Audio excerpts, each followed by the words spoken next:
call to order the regular council meeting of January 8th, 2024 at 6 p.m. Are there any disclosures of pecuniary interest?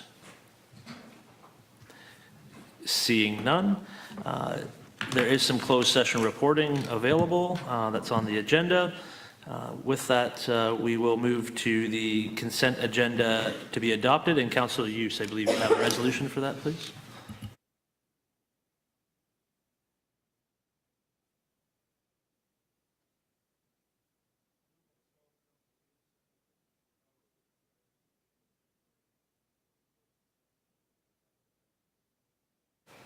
Discussion. Seeing none, all those in favor? Opposed? That is carried.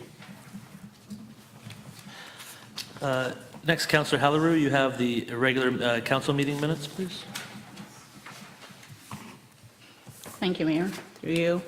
Moved by myself, Councillor Hallerou, seconded by Councillor Hudson, that the minutes for December 11, 2023 regular meeting of council be adopted as presented.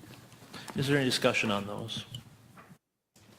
Seeing none, all those in favor? Opposed? That is carried. And Councillor Hudson, the minutes from the special council meeting, please. Thank you. Moved by myself, seconded by Councillor Van Kooten-Bossens, that the minutes from the December 18th, 2023 special meeting of council be adopted as presented. And discussion? Seeing none, all those in favor? Opposed? That is carried.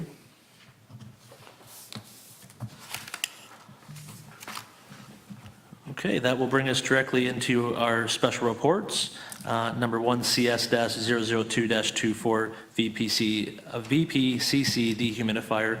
And I'll ask Mr. Graves to introduce that, please. Yes, I'm going to turn this one directly over to Kyle to present. Good evening, Council.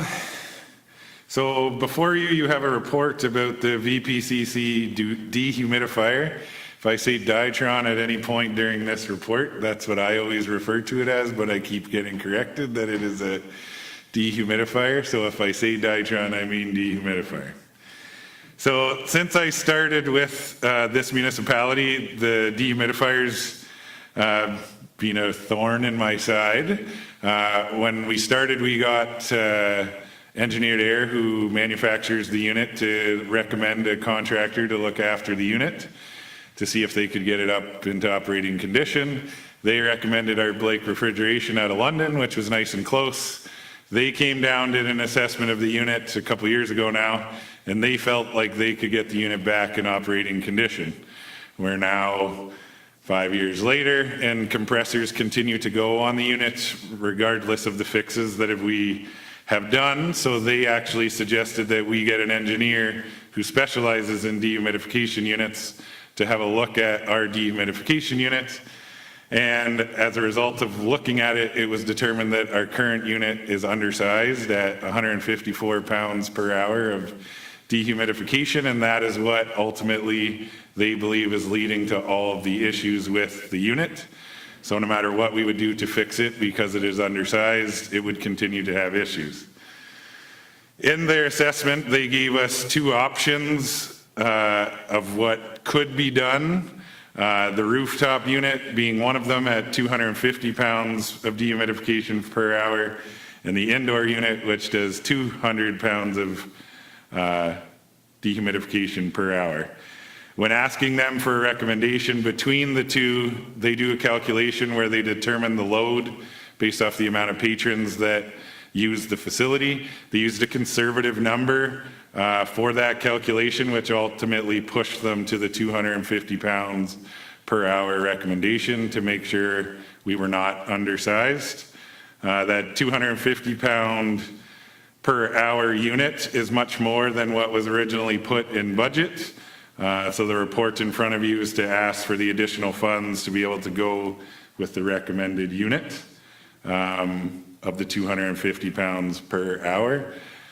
Other than that, that's kind of the report in a nutshell, but I'd be happy to answer any questions about the unit. Thank you. Questions of the report? Councillor Hallerou, please. Thank you. Thank you, Kyle. I just wondered, I know the recommendation is for rooftop 1, and I'm wondering the benefits for 1/2, is it just for the timeline and for the fact that it does more hours? Because the difference of really, it's a lot. The major difference in why they're recommending one over the other is the amount of dehumidification it can do per hour. So the rooftop unit can do 50 pounds of dehumidification per hour more than the indoor unit. And based off their calculations, the indoor unit would be undersized for the space. That's why they're recommending the 250 pounds per hour. So we're considering the existing space that we already have, and that's what's pushing the decision for the unit size? No, the calculation in the current space, the current unit does 154 pounds per hour, which is undersized. So when they did a calculation of what we would actually need, when they did the calculation, part of the calculation is the amount of load, so the amount of patrons that enter the facility. When they did that, they used a conservative number, and when they used the conservative number, it pushed them towards the 250. So that is why they recommended the 250 over the 200, is because they'd used a conservative number in their calculation. All right. Sorry, Is there a follow-up? yes. Yes, go ahead. So in terms of the cost, are we seeing that the foot traffic is going to require, the way that I have it now is 150 is what we have it right now, right? And it's undersized at And 150. it's undersized. Are we able to, and my question is, how possible is it for us to recoup the difference of almost like 350,000 from just going to 250 versus the 200? Because again, this is maintenance we're talking about, right? Not a completely new facility. So I'm just wondering, how much of it do we really have to go high versus the 200? Because the only difference I see here is there's more benefits to going with this option 2 and benefits price-wise, but maybe just an extra month of downtime. And I just wondered if that was a better option, that's all. I guess what I'm trying to say is the major difference between the two is one does 50 pounds more of dehumidification per hour than the other. And that 50 pounds of dehumidification means a lot in terms of the overall building envelope. So 200 pounds that the indoor unit does may not be enough to dehumidify the space correctly. That's why they are recommending 250 based off their calculations. Councilor Hughes, please, and then Councilor Van Kooten-Boston. Thank you. Through you, Mayor, to Kyle. So it's kind of building a little further on Councillor Halleru was just talking about. So you have dropped the temperature of the water plus the temperature in the building itself by approximately 2 degrees each. There has been a little bit of questions asked by some of the patrons. If that was to be kept at those temperatures, would the option 2 work? Through you, Mayor, to Councillor Hughes. Long story short, no, because they still believe at 200 pounds we would be undersized, and their recommendation is the 250. Okay. So although they gave us 2 options, it's somewhat confusing because they gave us 2 options, but one of the options would be undersized. Still be undersized. So they are essentially gave us 2 options with one option only really being a real option. Mm-hmm. Just to clarify, did they give the first option, the second option, because that's the maximum size unit that would fit inside? Yeah, so I tried to see if we could get more pounds of dehumidification per hour out of our indoor unit instead of 200 to see if we could mirror the 250 that an outdoor unit can do. And 200 pounds of dehumidification per hour is the max an indoor unit can do. And that's why they recommended the 250 outdoor. Councilor Van Kooten-Boston, and then Councilor. Thank you. Through you to Kyle. Kyle, can you tell us what happens to the building when dehumidification doesn't get done properly? Okay, What is it leading to? So through you to Councilor Van Kooten-Boston. So if anyone's ever been in the pool area, and this happens from time to time, especially while the unit's not being functioning properly, you'll notice that the windows around the pool area will become drenched in moisture. You also see, as it doesn't work properly, it starts to get into the exterior bricks, And when you drive into the facility, you can see, because the unit hasn't worked properly in quite a few years now, you can start to see some of the efflorescence or the outline of the contents inside the brick starting to push out of the building. So when you're not properly dehumidifying the space, you'll see lots of moisture on the windows, you'll see lots of moisture on the bricks. And what ultimately ends up happening if you're not dehumidifying properly is you're literally soaking the building or washing it from the inside out. So if you don't do it properly, it leads to poor air quality in the air, and then it soaks everything from the inside out.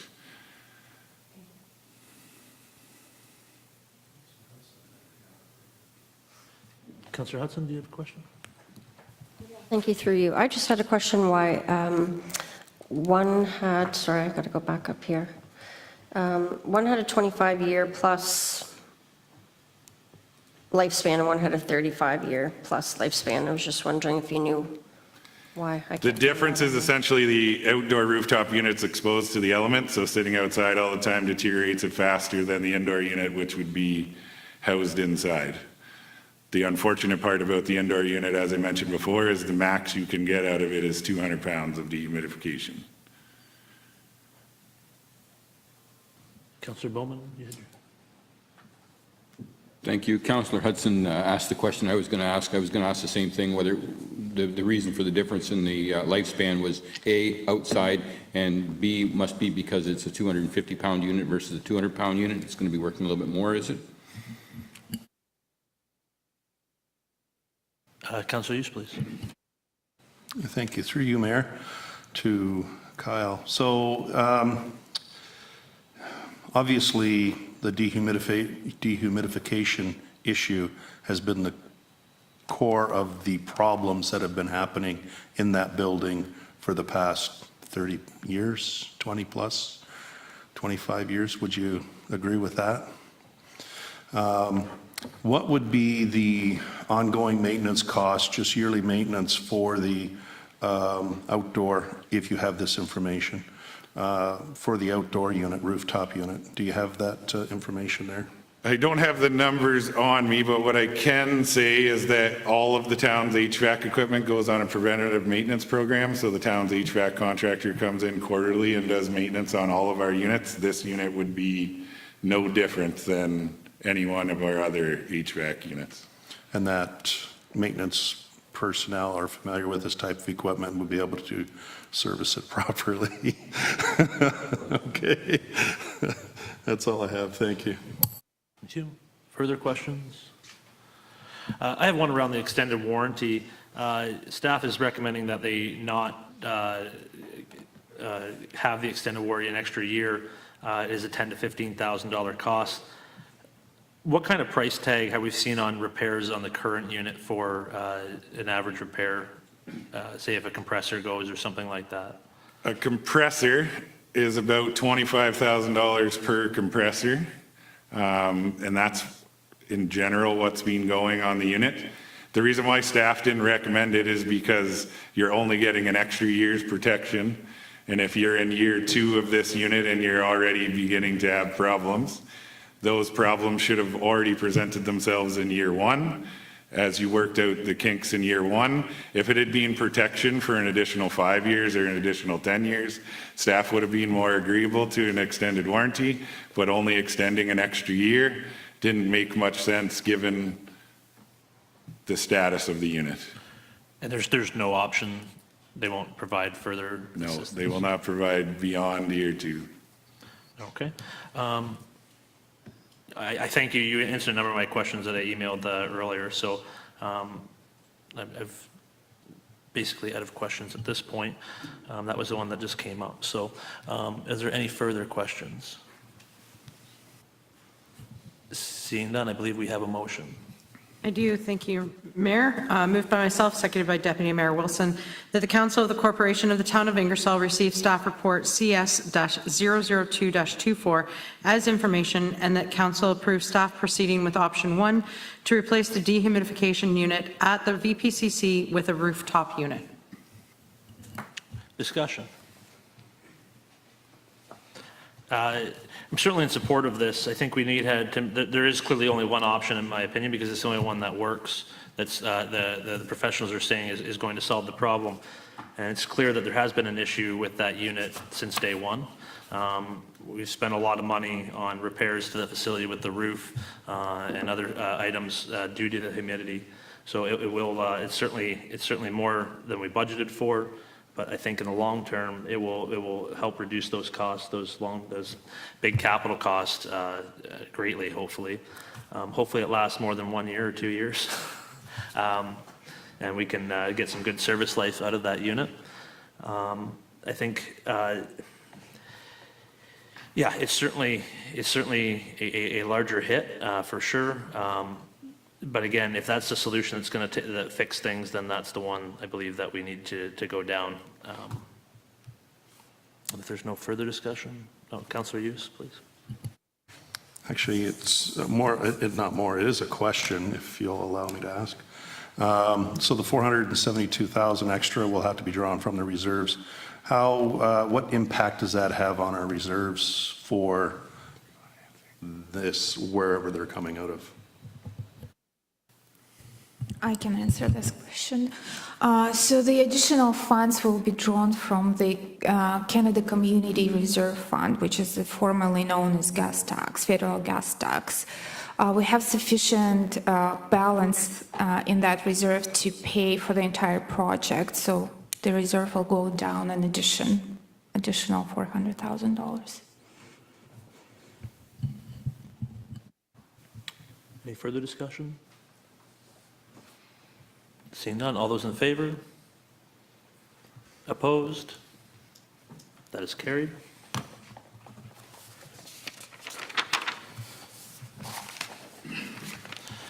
And that takes us to number 2, CS-003-24, VPCC pool pump. Mr. Grace, please. I'm going to turn this one over to Kyle again directly. Thanks. For a small report, this is actually somewhat complicated, so I'll do my best to describe it. Essentially, staff have 2 pool pumps that are on hand. The pool pump that is on there now started making a lot of noise, and we had the contractor in to assess it. They were able to make some minor repairs to it to keep it in operation. When they came in, they also sent away our backup pump to be reconditioned. We'd had $4,000 in the budget to recondition it.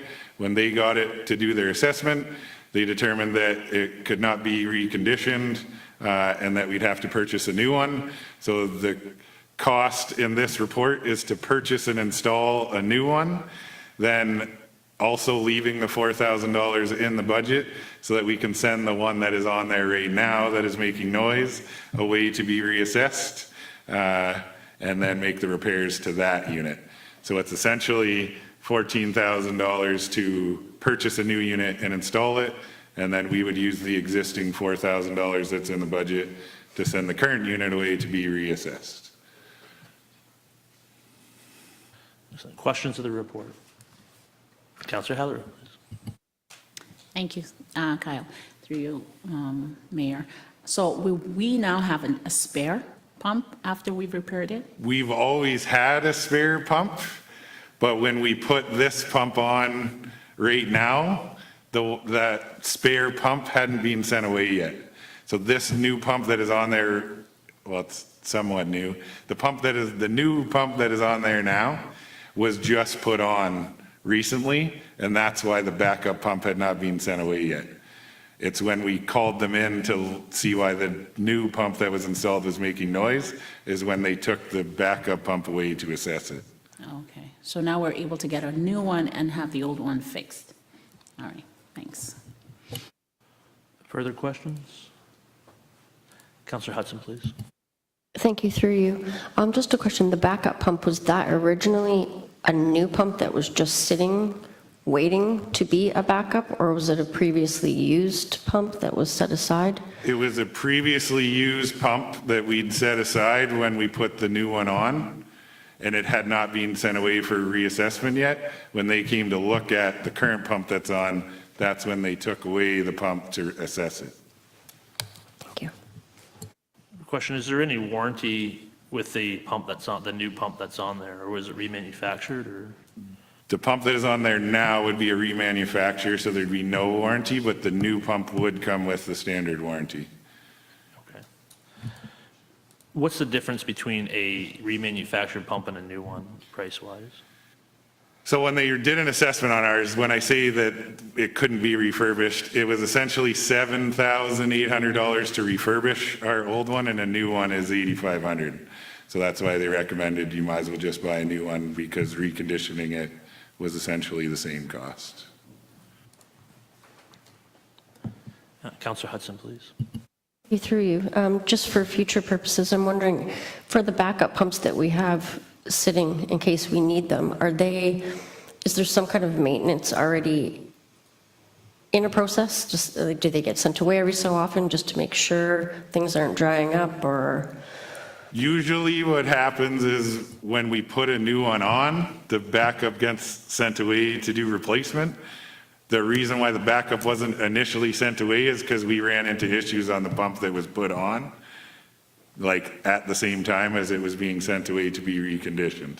So the same company took it to be reconditioned when they were coming to assess the current model.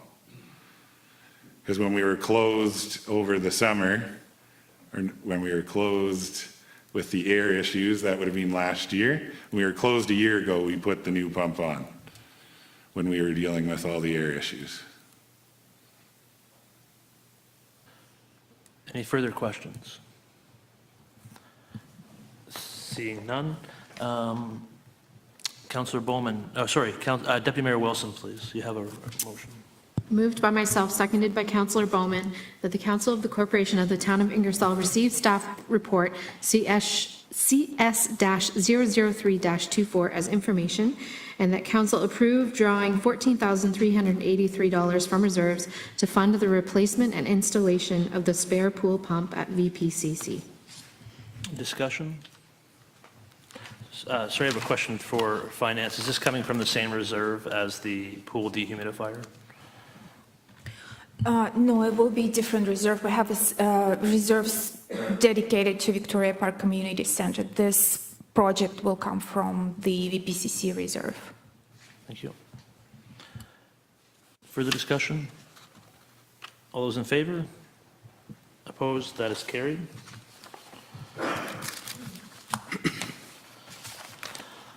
And that takes us to special report number 3, CS-004-24, MURC Report. Mr. Graves, please. Thank you. I will speak to this one. One of the goals of the strategic plan was to secure funding for the MURC. This council has asked multiple times how they might be able to proceed to build the MURC this term. It doesn't look like there's going to be much recreation-specific funding coming from the senior levels of government anytime soon. So staff have developed a report to advise council how they could proceed to build the MURC given our own funds. Let me be clear, this is a big expense and a difficult expense to encounter, but it really comes down to the dollars and cents. Never before has council been able to afford the MURC without a sizable tax increase in the amount of at least 12%. In fact, it would be a sizable tax increase to build the facility today. By 2026, as planned in the recently passed budget, council will have more reserves, more debt paid off, and more industrial growth. Our industrial growth has been at a record level the last 2 years with 25% growth, which is changing our ability to fund the MURC. Previously, council had identified 12 acres of land within the industrial park as the site for the MURC. This new proposed site at 543936 Clark Road meets all the same criteria as previously identified in that site, except that it actually provides more space. Meaning that this new site can easily accommodate a future second ice pad. It can also accommodate other recreational services and sports fields. We no longer have to fear GM taking back their soccer fields that reside on their lands. It will also allow council the room to pursue some of its other goals identified in the strategic plan.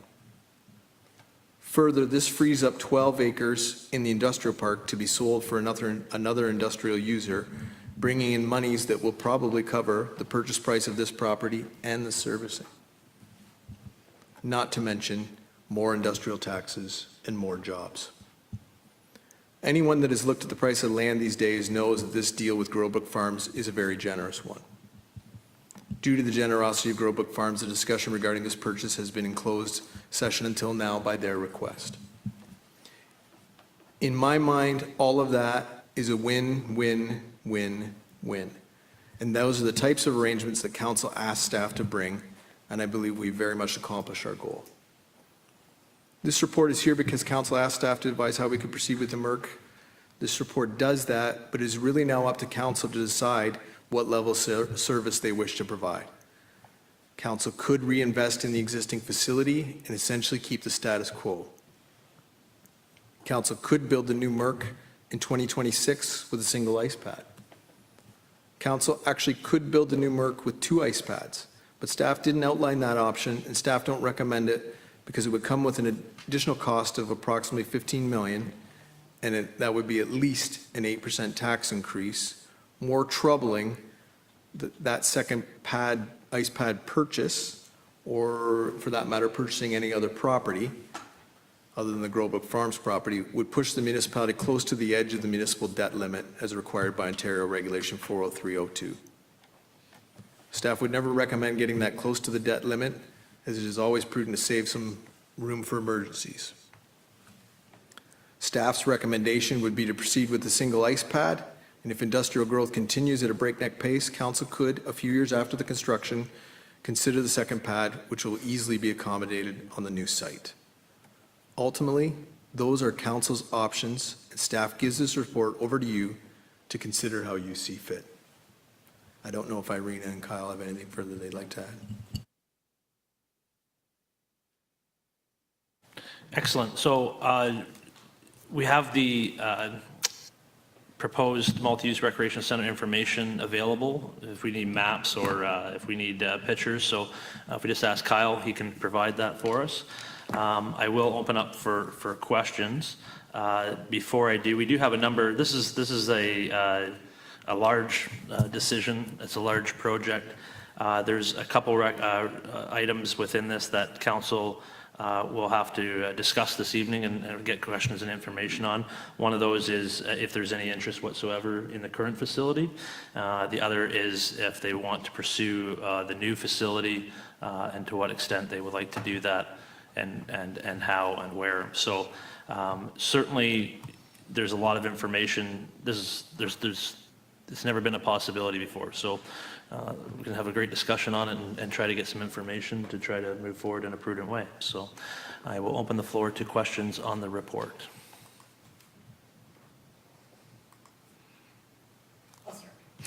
Councillor Van Kooten-Bostons. I was going to let somebody else start it off, but I'll start. So obviously this has created, I'm first of all going to say thank you. Thank you to our staff for getting something together. I've always thought that this could never be achieved without three for $1. Let's be honest, this is a huge expense. This has stirred a huge amount of issues being talked about on Facebook and social media. So I've been asking Kyle questions all weekend. So I'm going to start with one of mine and by all means others jump in with their questions as well.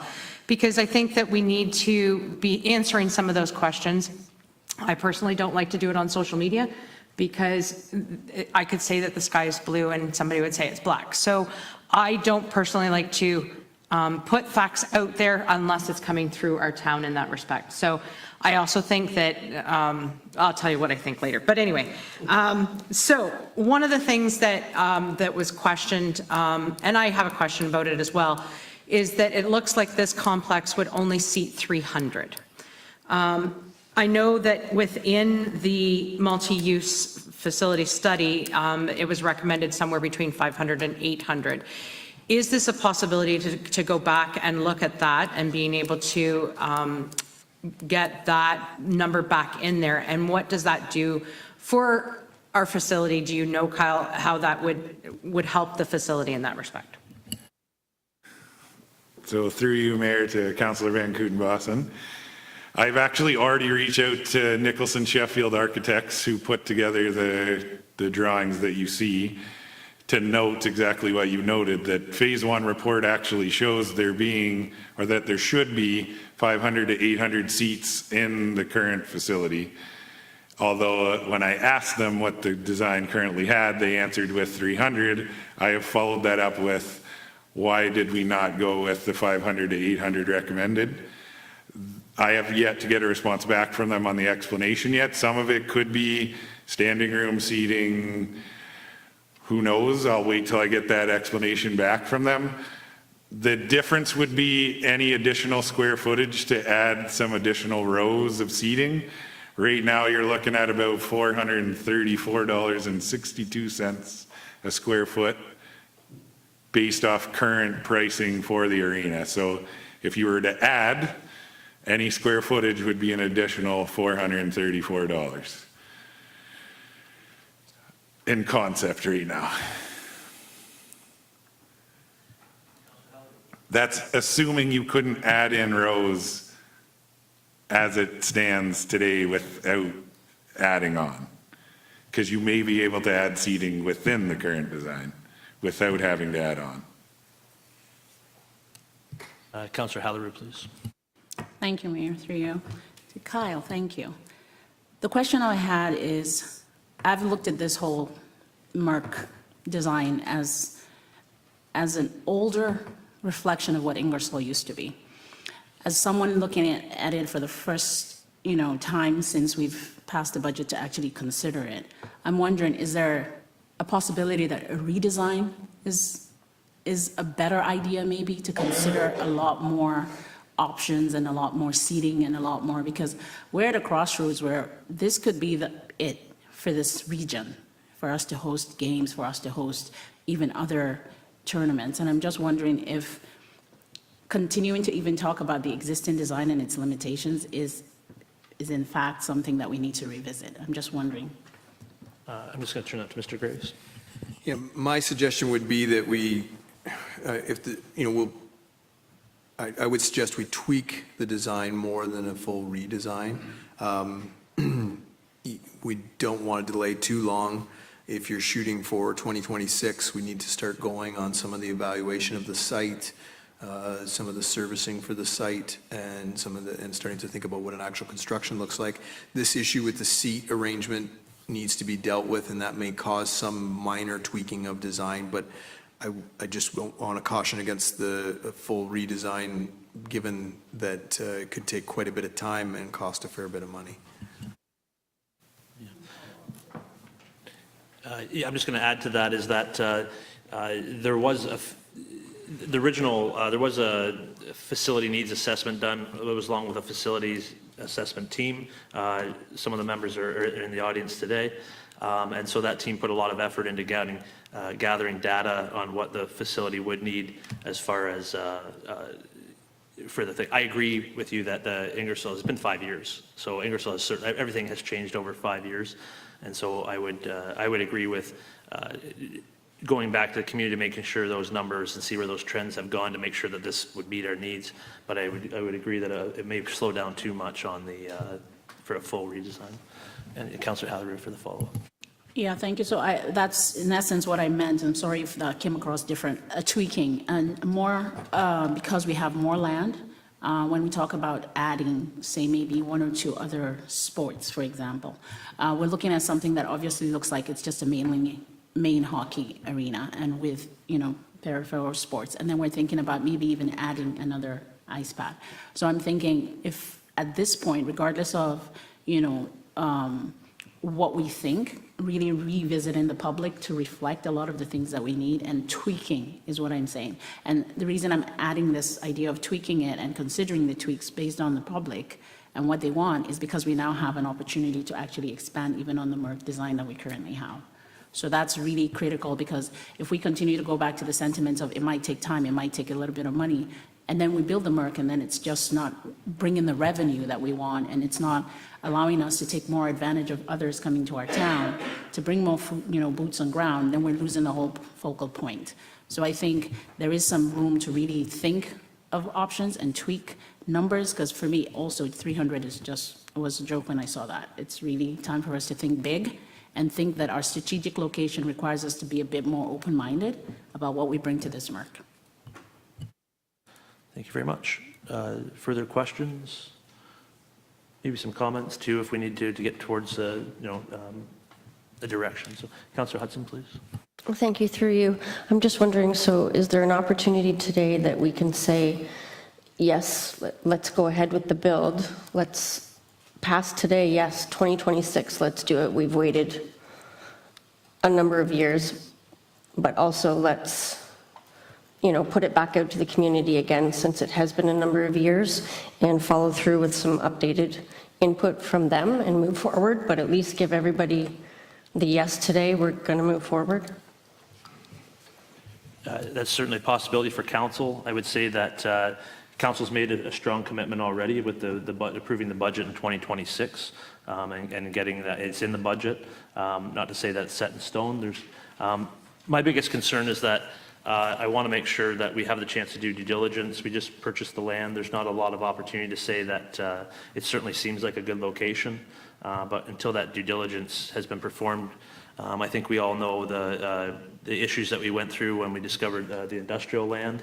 There was some surprises there. So I would hate to say, yeah, let's go gung ho. That's the perfect spot. And then all of a sudden we're down the road and we've got rid of our industrial land that we have, our spot that's approved, and for some reason that land becomes unsuited. So I would certainly agree with you. I would certainly be supportive of. Let's be honest first. I'm not supporting putting more money into our arena, and I think that's something maybe we should have around the table. Is that something that we're in concurrence with, that council would like to proceed mostly with a new MURC? I'm not seeing anybody say yes, so I'm seeing a lot of no. So I think that's a pretty clear message to staff there, that facility, given that what's outlined in the report, which we all knew has reached the end of its lifespan. And so when we talk about a new facility, I think that the committee and staff did a lot of amazing work in 2019 to get us to this point. COVID took over and stopped our plans, as did funding, because to be honest, there wasn't funding available to go forward. Now Ingersoll's in a different position. Luckily, we can maybe move forward with this in a way that doesn't provide funding, but I will send the message loud and clear over the airwaves that Mr. Hardeman is going to have a meeting and Mr. Arpan is going to have a meeting, because if the citizen of Ingersoll are willing to put up funds to do this, they should be willing to at least match those, if not more, because we're doing our part industrially. We're industrial leaders in the province. We're the #1 industrial community in the community per capita, and so we're doing our part for the economy. They need to come and do their part for the citizens of Ingersoll that could keep driving that economy. But I agree with Councillor Halliday. Ingersoll's changed in 5 years. The groups that are user groups that were welcome and they came to the table and provided information, they've changed in the last 5 years. I think we do need to go back out, update that data. If people weren't user groups, but they would be now, re-engage them and get that updated data so we can make the best decision possible. Because staff has put this in front of us to be able to say we can make a decision. We're in a position to make a decision. But I agree, we certainly want something to be usable that's going to be for the best scenario for all the residents. Yeah, there's just so many possibilities now that are actually real. That it's an exciting time, but there's a lot of due diligence to do as well, I think, to make sure that it is a successful project. Councillor Halliday, please. Thank you, through you, Mayor. Is it possible that we definitely make a commitment? I'm definitely for a commitment to start on the MURC, but is it possible that staff can give us somewhat of a tweak that really expands and improves on what we could do? This is not to say we're committed to that right now, but almost like something that starts that with the MURC, and then how we can build out to basically add a few, so that as we seek funding and as we get more industrial land, say, turnover, we know that this MURC is almost like a continuous project once the first main building or main section of it is built. Throughout the election, I will tell you, I heard a lot of people asking about other sports, about, basketball, about, so many other things that I know that we don't have that demographic that obviously has enjoyed. But then those are also opportunities for people to come. And that's why I'm asking if there is a way that we can show up again for the rest of, other sports, even though we have committed to this starting point. Absolutely, and I can provide some clarity. Like this needs to be, it's not just hockey. You can see on the screen there that Kyle's pulled up, there is a double-use gymnasium that's proposed. I think that the town lost out with the pool. We've learned a lot of lessons from the pool complex, not only that dehumidification works, but also proper use space. Like squash courts were put in that were popular at the time, but are useless now because they just take up space. If a gymnasium had been put in there, it is much more open to different versatile uses. There's a walking track that was in the original one. That was actually the highest identified item when the facility needs assessment was done. It wasn't the arena, it was a walking track. So it was great to see that information. But again, Ingersoll, so I agree with you that 100% that if we can go back out to the user groups, we can educate the public, get their input. This is something that's going to affect every taxpayer within Ingersoll, whether they use it or not. This is the largest purchase or project that the community's seen ever. I think that warrants doing due diligence both on our point, the user groups, and the community's standpoint to make sure that everybody's comfortable going forward. They understand the project. They may not agree with all the decisions. I know there's a lot of talk about a second ice pad. There's the ability to twin it. That was put into the original part so we can do it efficiently when needed. But let's see I would love to see the updated data to make sure that that's still relevant and make sure that that decision is still, where is that in the last 5 years? So I think there's a lot of room that we can do. I agree. I would like to give staff the message that, yes, we're still interested in pursuing this. I think that's clear around the table. I'm not hearing anybody saying this is not something they're interested in. But let's make sure we get this right and go out to the community and the user groups one last time. To be fair, we were actively pursuing this before, but it wasn't real in the sense that the funding was available. This can happen now that staff have shown this. And so it's kind of everybody back at the table one last time to make sure we can get this right for the community, because there is only one time to do it the first time. And there's been lots of lessons learned around the area on these, so we can share that information. I saw another, Councillor Hughes. Yeah, actually, I too support this. I too support the fact that we should give a firm commitment to staff and to the community that we are going to move forward with this in a timely manner, but at the same time go back out and consult with the community. Totally agree with the fact that our demographic has changed so much in the past 5 years, and we definitely need to re-engage the community because at the same time, when it comes to generating interest, it's going to generate excitement. It's also going to generate a potential for people to make donations towards it as well.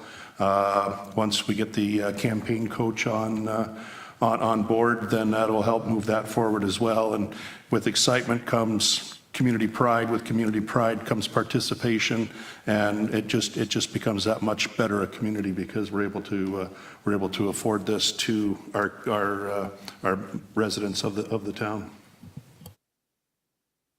Councillor Van Kooten-Bosens, please. Thank you. Kyle, can I get you to bring up the ground floor plan? Not that one. That one. So, Kyle, I've gone back through the report. It's been since 2016 since I looked at the report, and I did sit on the committee back in 2016. And it was a great group that helped to really shape all of this information. But if you look at that report, and I just had the page in front of me and I turned it, but in here is the statistics of where we were supposed to be in 2016, which was 12,757 people. And in 2031, ladies and gentlemen, it says that we're supposed to be at 13,905. Can I just get a consensus that we're already past that? We're way past that. So we've already achieved what we were going to. So going back out to the public, I totally concur with that. Kyle, can you just confirm that the twinning was supposed to happen on the other side of the change room? So at the bottom of that screen is where the twinning was supposed to happen, was it? So that, would there be another set of change rooms and then the second pad? So through your mayor to Councillor Van Boston, if you can see my mouse where the change rooms are for the arena, essentially mirror the current arena and change rooms on the other side. So it would be here, there would be new row of change rooms here and then new ice pad below. And the parking, if I could follow up, the parking would be out front then?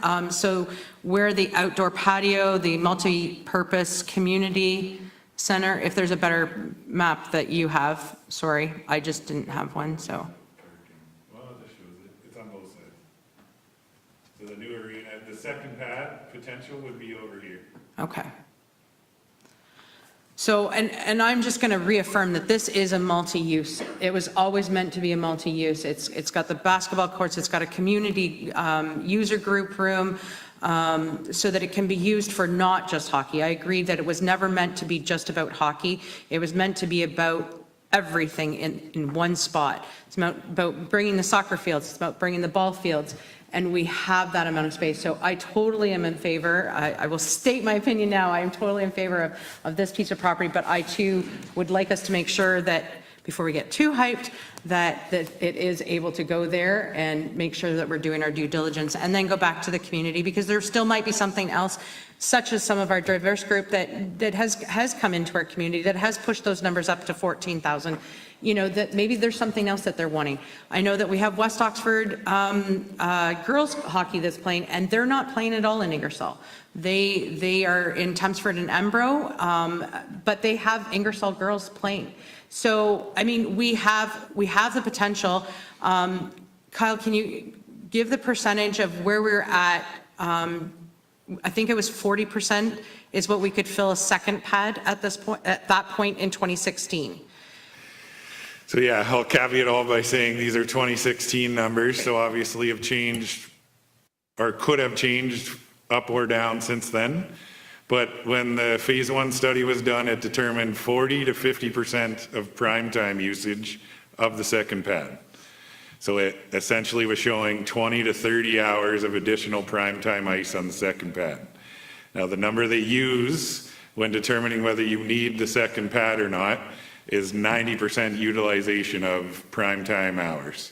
So prime time hours being from 4 until 11 every night, and then pretty much all hours Saturday and Sunday. So when they do their calculation, if you can get to 90% of the prime time usage, then they would recommend the second pad. When they ran the numbers in 2016, we got 40 or 50%. So that would mean the second pad sitting empty in 2016 50 to 60% of the time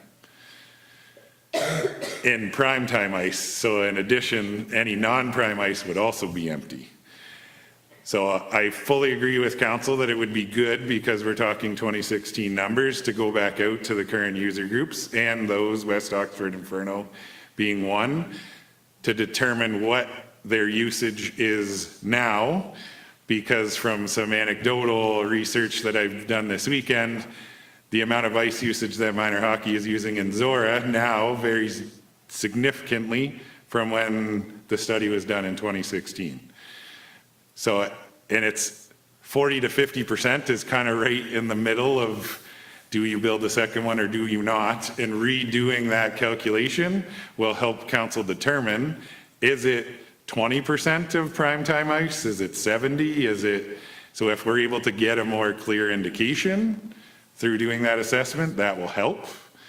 But the second ice pad right now, based off the 2016 assessment, would sit empty 50 to 60% of prime time ice hours, based on the needs expressed back in 2016.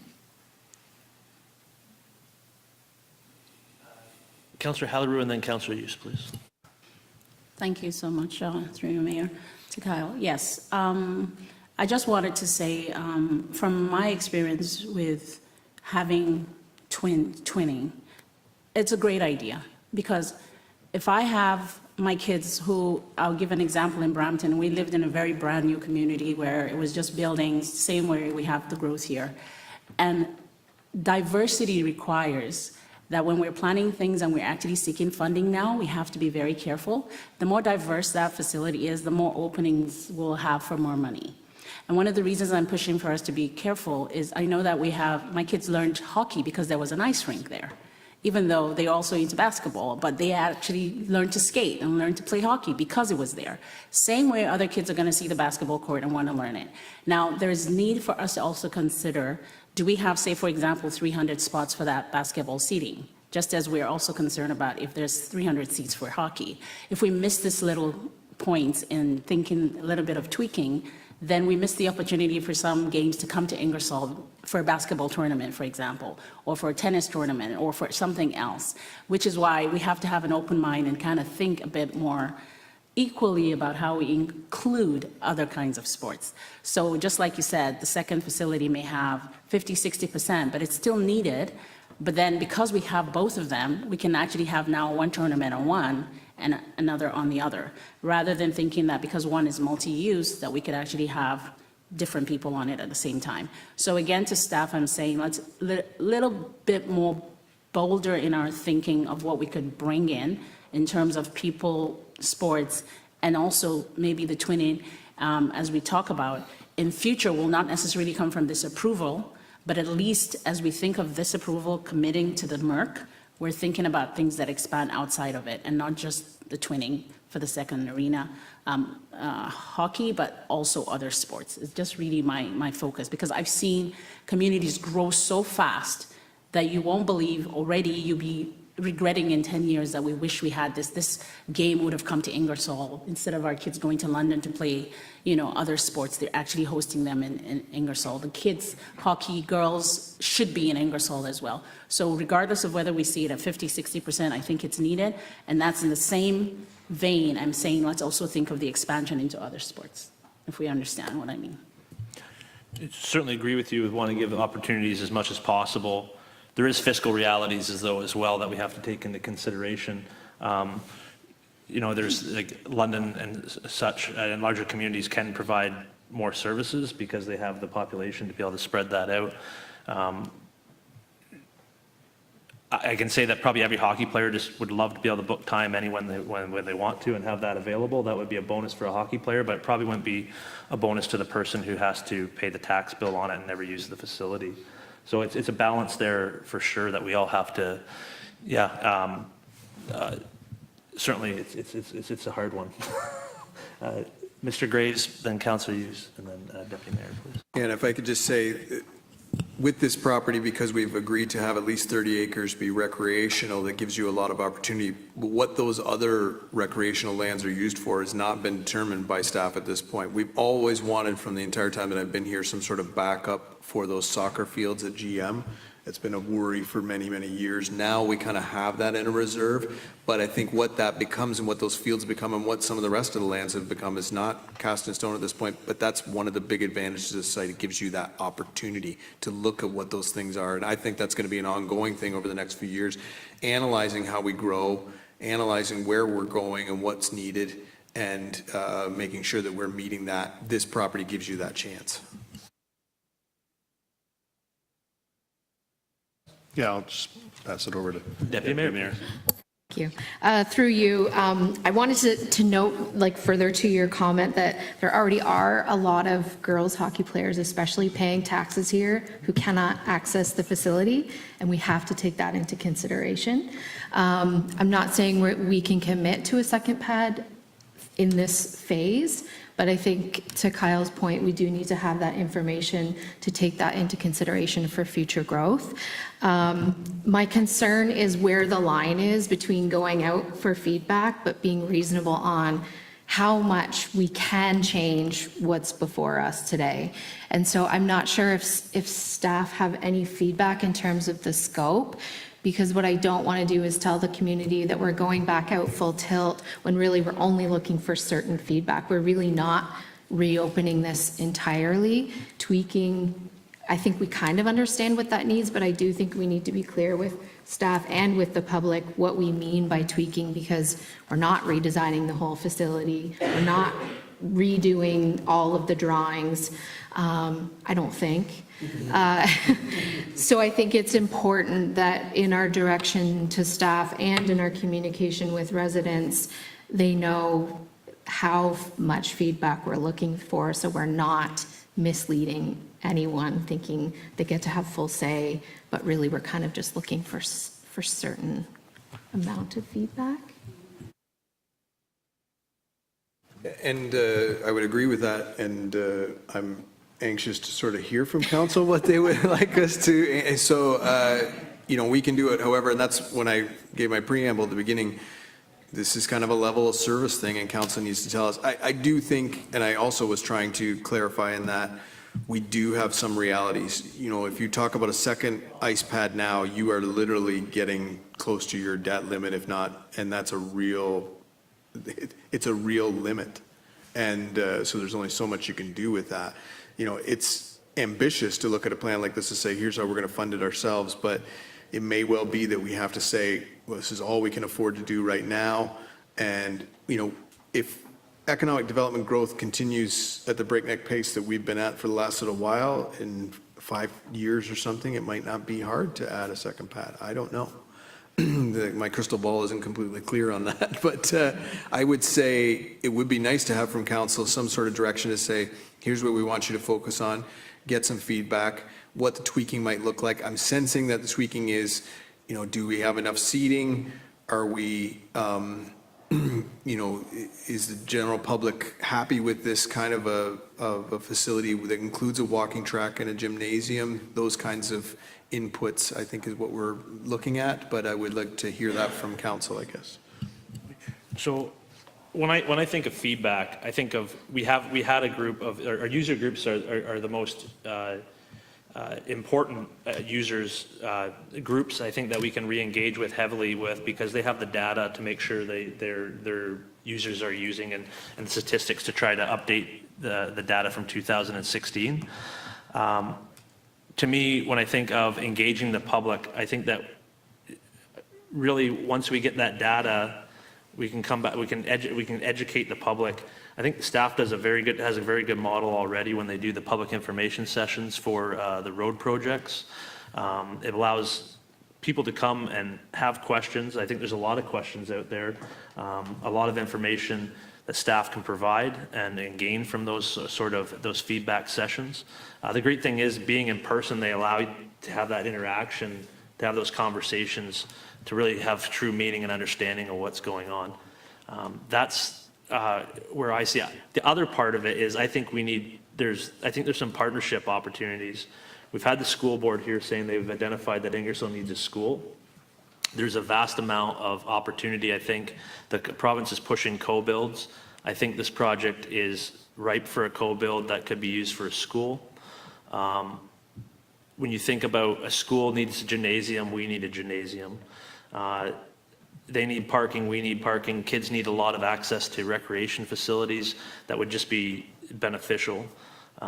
The rest of the lands that are identified have been asked to be for residential. So there's a population that will be there as well. And in the area across Clark Road will develop all the way to where Oxford Village is right now in our unyet approved strategic plan.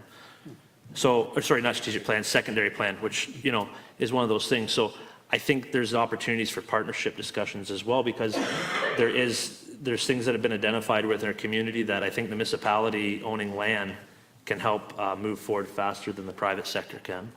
So that's my input on it. Councillor Van Kooten-Bosens and Councillor Halleru, please. So when I think of feedback, I'm thinking along that line, and who we went out to begin with, our community groups, our service groups, see where they're at. They can quickly pull those numbers together in that respect. Our user groups, any new user groups. So if you're a new group that has started and you're starting to, you're wanting some space, that's the time to reach out.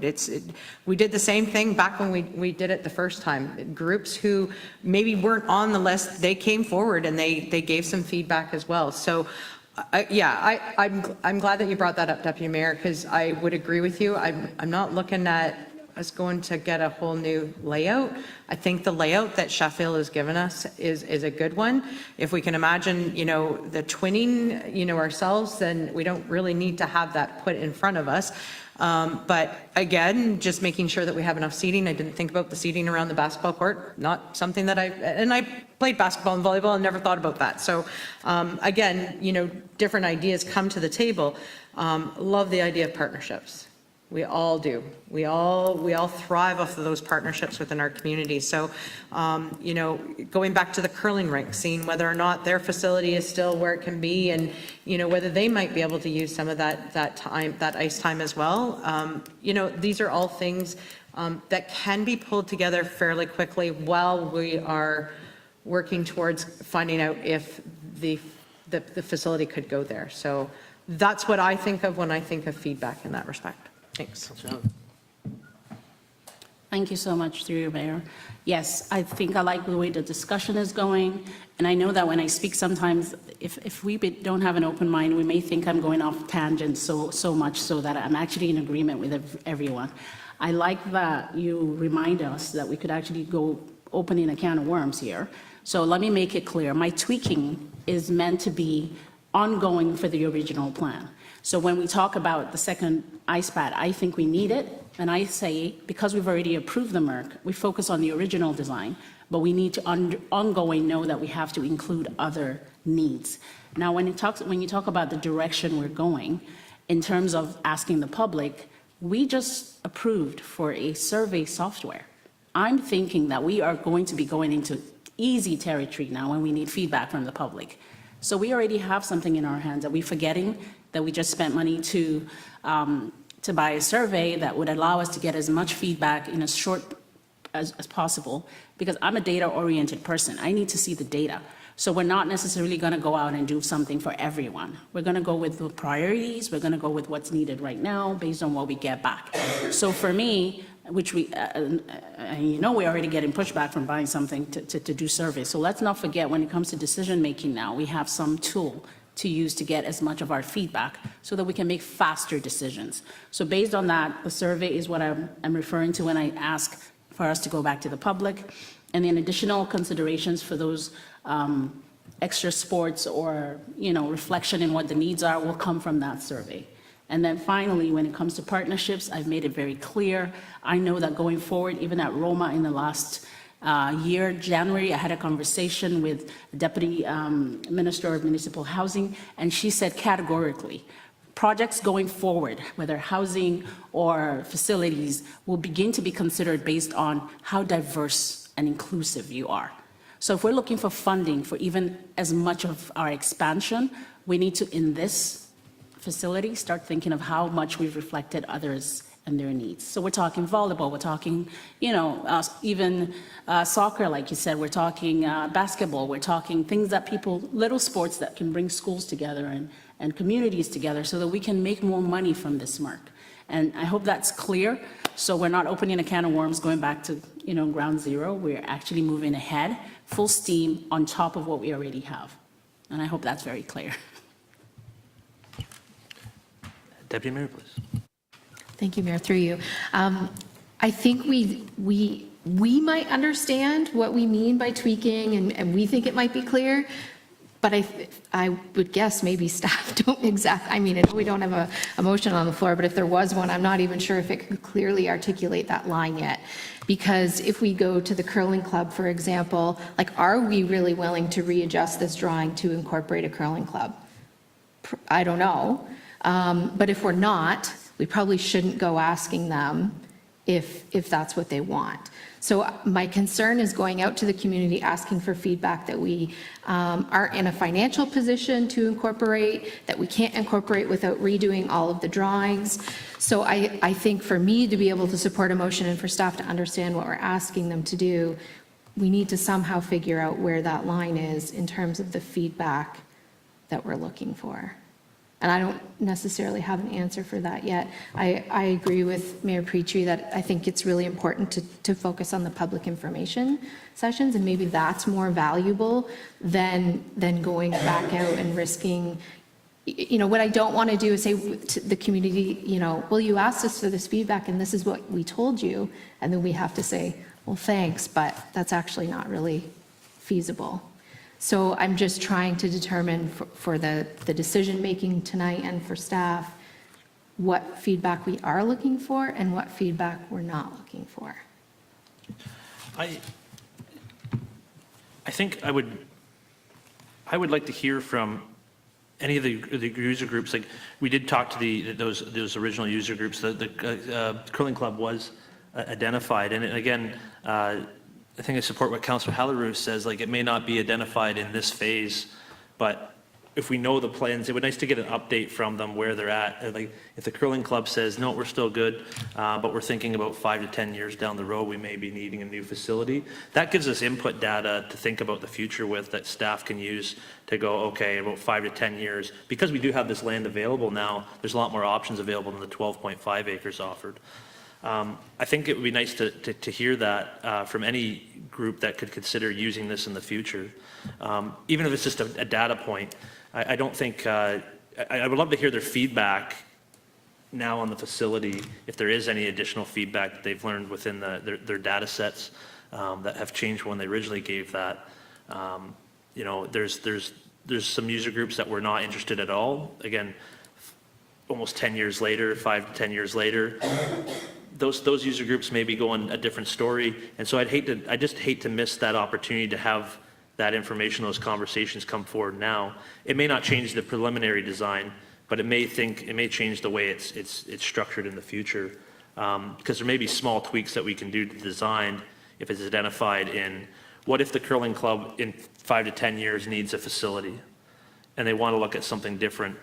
Is there something on this design that they could say, you should do this if you want to get prepared for that in the future? But I agree that I think the message is we're looking for input on this idea. I think we should show like an outline at least to give more information on what a twin would look like. I think that's good information for the public. Because it's not on there, it seems like there isn't the ability to do it. So if we can provide information to the public, there's a lot of new residents that were not even living here, as you stated in your population figures at the time that we did this study, and so aren't aware of and it's been a long time even for the councillors that did participate in that. So there's a lot of data, and I think that if we can get a clear picture of what that data means now and put that out to the public. There's a lot of questions. There should be. It's something new. It hasn't been talked about drastically for a while, thanks to our friends COVID and the things that brought along, and the lack of the ability to fund it. So it was ready in case we got funding, but it was kind of put on a shelf. So the more we can get that information out, so if people have questions, we can answer them. And so I think it's so important that the majority of the people of Ingersoll are comfortable going forward with this. I would love to see this room, the day that we actually prove it, like say spend the money, that this room is packed with people in here that are, okay, I understand it and I'm in general agreement with it.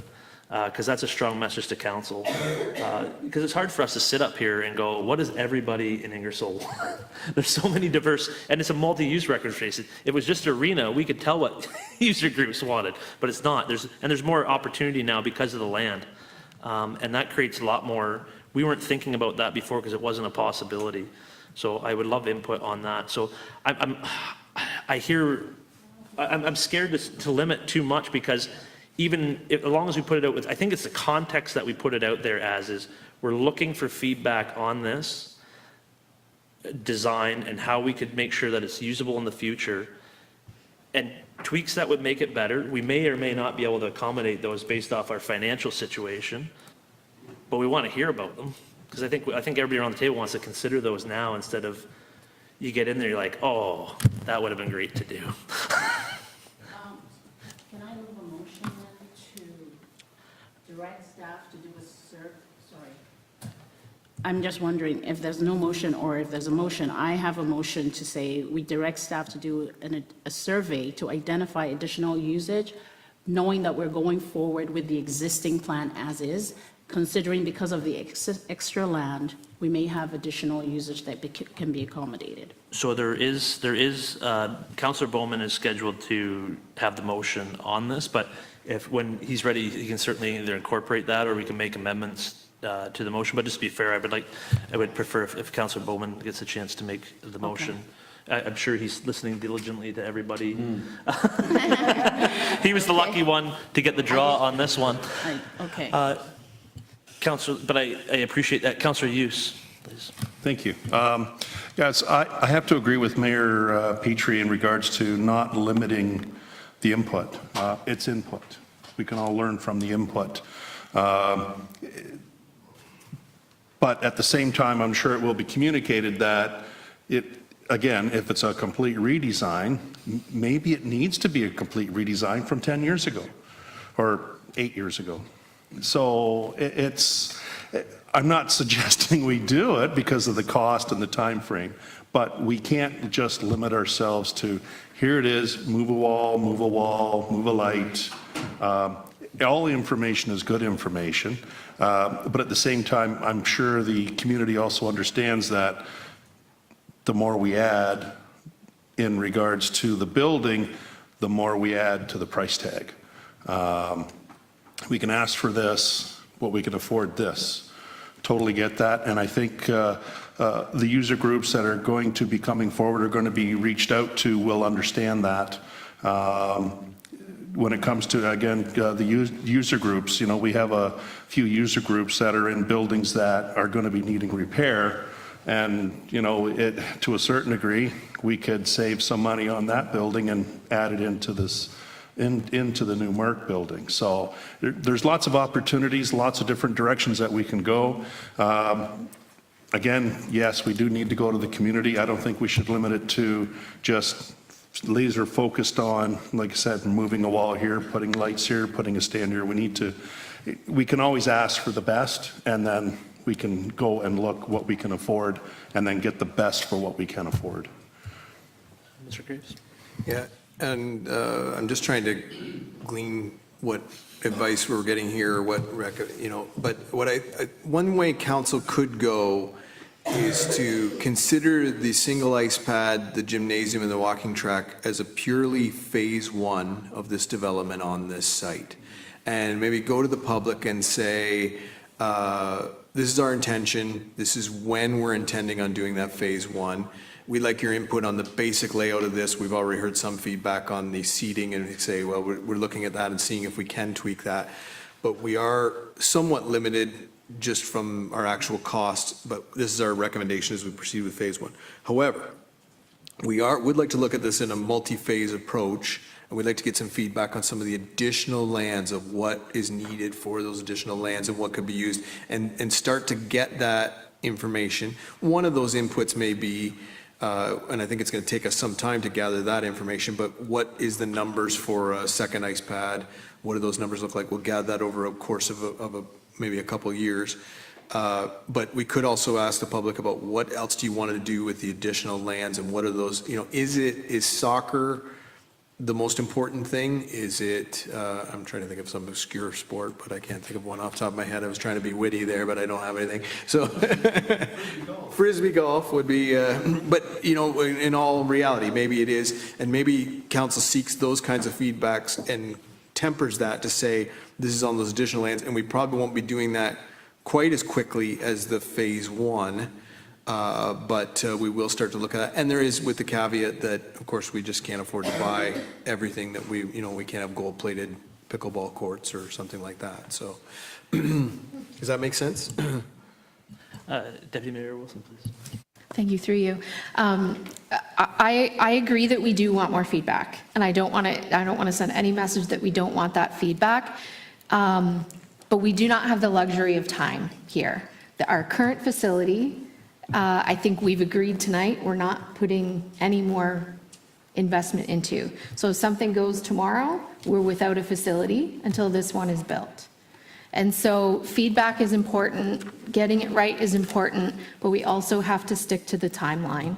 So I guess my question to staff is, at what point are we pushing this beyond that 2026 construction date if we go back out and potentially redo the design? That's a good question. It is a bit of an ambitious timeline just because we've got site works to do, and as we know from developing the industrial park, there's a bunch of, EIS and studies that we've got to do that take a year or two. So, yeah, I mean, sooner rather than later on the arena and gymnasium and walking track is better. But, that really comes down to, again, it's a level of service. When does council, if we want it to be 2026, we got to get going pretty soon. Maybe Kyle's got some further. So if I could, we are scheduled to have a public meeting at 7 o'clock and at 7:15. We can, I think we're going to have more discussion on this. So I think that we should adjourn the meeting for now, and then we can reconvene, if you can hold that thought, write it down. And then we can remember where we left off, and we can continue that discussion. And then we got the public meeting, and then we can come back if that's, and that way we can maintain that. So, Councillor Hallerou, you have a motion to adjourn the Ingersoll meeting for this time? Yes, I do, Mr. Mayor. Moved by myself, Councillor Hallerou, seconded by Councillor Hudson, that the Council of the Corporation of the Town of Ingersoll adjourn the January 8th regular meeting of, no. Sorry. Yep. Yes, Yep, that was it, yep. that was correct, right? Yes. So that we adjourn at 7:15 PM to go into Committee of Adjustment meeting to consider the following minor variance application. A-07-23-103, Metcalf Street, owner Adam Salt, applicant Matlock. Apologies. Discussion. Seeing none, all those in favor? Opposed? That is carried.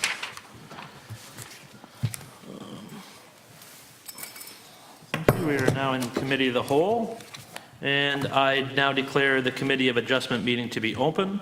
The Committee of Adjustment is authorized to consider applications for minor variances for the Town of Ingersoll zoning bylaw under Section 45 of the Planning Act. This meeting is being constituted as a public meeting under Section 45-6 of the Act for the purpose of receiving public input on the requested minor variances, which will be considered this evening by the planner and the Committee of Adjustment before a decision on the application is made at a future meeting of council.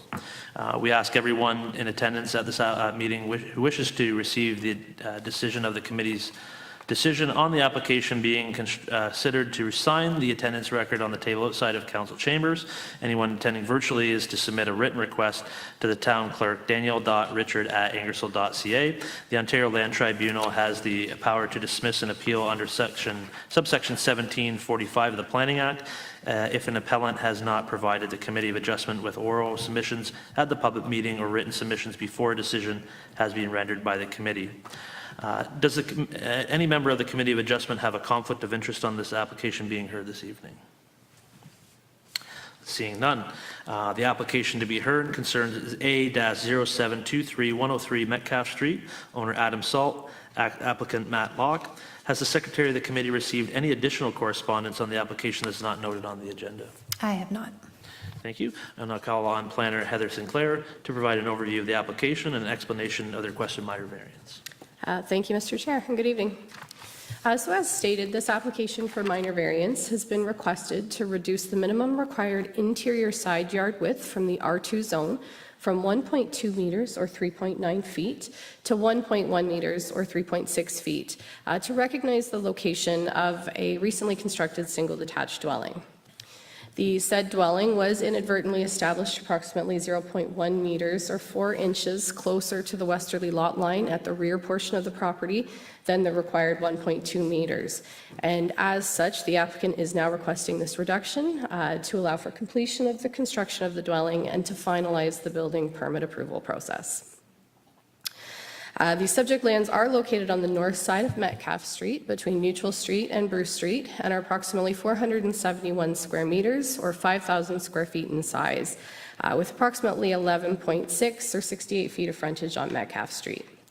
The subject property does contain the recently constructed single detached dwelling, which has an attached garage, and surrounding land uses are predominantly single detached dwellings. These subject lands are located within the low-density residential designation in the official plan, which is intended for the development of low-density housing forms such as single detached dwellings. And the property is zoned as residential type 2 zone in the town zoning bylaw, which also permits single detached dwellings and provides that 1.2 meters or 3.9 feet are required for an interior side yard where the single detached dwelling has an attached garage or carport. No comments from the public have been received to date with respect to the application, and a report detailing the comments received from the public commenting agencies, as well as a review of the proposal together with a planning recommendation, will be provided to the committee at their next meeting. I'm available for questions if you have any. Thank you. Thank you very much. Does the applicant or the representative have any comments or anything to say concerning the application? No. We are here. Okay. We're happy to answer any questions. We feel that we're building a really nice home in an area that is making. So if you just because we need to have people here at in the public, if you could just come up to the lectern if you want to make any statements, please. Sorry. If you just want to come up to the lectern to the left and then state your name and then please proceed. Absolutely. Unfortunately, if you don't use a microphone, it doesn't pick up on the audio for the video portion. It's okay. Yeah, my name is Adam Salt. So Matt and I are building this home, and we feel that it is making the community look nicer. It is a well-built house. We have followed all of the regulations and followed your guidelines and done everything that we have done according to the plans. There is a minor variance just because the foundation got poured 4 inches, which to some people makes a lot of difference. That's what we're looking for, is a 4-inch variance. But we feel that overall that we're making the community of Ingersoll a much better community. And on this street, I think if you drove down it, you would find that this will be one of the nicer homes on the street for sure, for sure. Okay? Thank you very much. Thank you. I will now open this meeting to comments from the public. This portion of the meeting provides the one opportunity for individuals to speak to the application to have their comments considered by the planner and committee of adjustment before the report and recommendation on the requested minor variance is brought forward at a subsequent meeting. Any person attending who wishes to provide comments in support of or opposition of the application may do so now. Please approach the lectern and state your name and address for the public record. Is there anybody in the audience wishing to speak to the application? Seeing none. Members of the Committee Adjustment now have the opportunity to ask any questions about the application. However, they may not offer any comments at this time. Questions of the application? Seeing none. One question is the process of the building is on hold right now as this is being dealt with, or is it proceeding? Through you, Mr. Chair. The building department wouldn't be able to issue the final occupancy of to finalize the permit until the variance is dealt with. So either the committee approves the variance that's been requested or the applicant would be required to amend the construction on site to comply with the zoning bylaw. Further to that, through you, Mayor, there's at this point no occupancy granted on the building. So everything is on hold at this point until we resolve this matter. I can speak to the variance only on the basis that it was discovered during the requested survey to confirm the location on the site, and it's a very typical thing during construction, especially on infill lots, that we ask for what's called a top-of-wall survey. That confirms that everything is built to the proper elevations and in the proper location. In this particular instance, there may have been a slight miscalculation at the beginning due to the fact that the line on one side of the property, the actual lot line and the fence that's there are slightly different. So if the formers took a measurement off the fence, that would account for the 4 inches. So it was an understandable mistake, regrettable, but understandable. Further questions? I have a question around,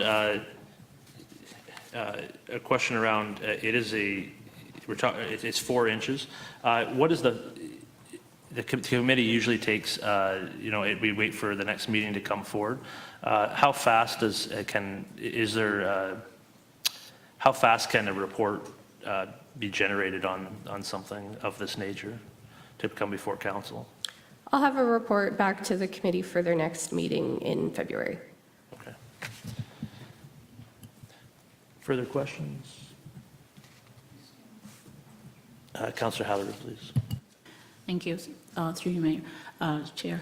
So if we approve this, for example, is it something that work is able to continue on the site? Through you, Mr. Chair, I may defer that to the building official. From my understanding, work is essentially, the construction of the dwelling is substantially complete. I don't know how much further work is required. They're just sort of waiting to finalize the building, the occupancy, I believe, depending on the variance approval. At this point, as far as I know, we are nearing the completion phase of the building. So we've done a lot of the preliminary inspections on the building. All have passed. We're coming up on the occupancy inspection on the building, which we won't grant until such time as this variance is dealt with one way or the other. I would like to mention that if the application were not approved, the only way to really deal with it would be to demolish that side of the building and rebuild it, which may or may not be possible. I'm not certain. So if you could possibly take that into consideration as well. Thank you very much. Not seeing any further questions from the committee. Make sure I follow the proper procedure. Seeing none, if there's no further comments or questions, the public meeting for this application is concluded. There's no more comments, questions. Last warning.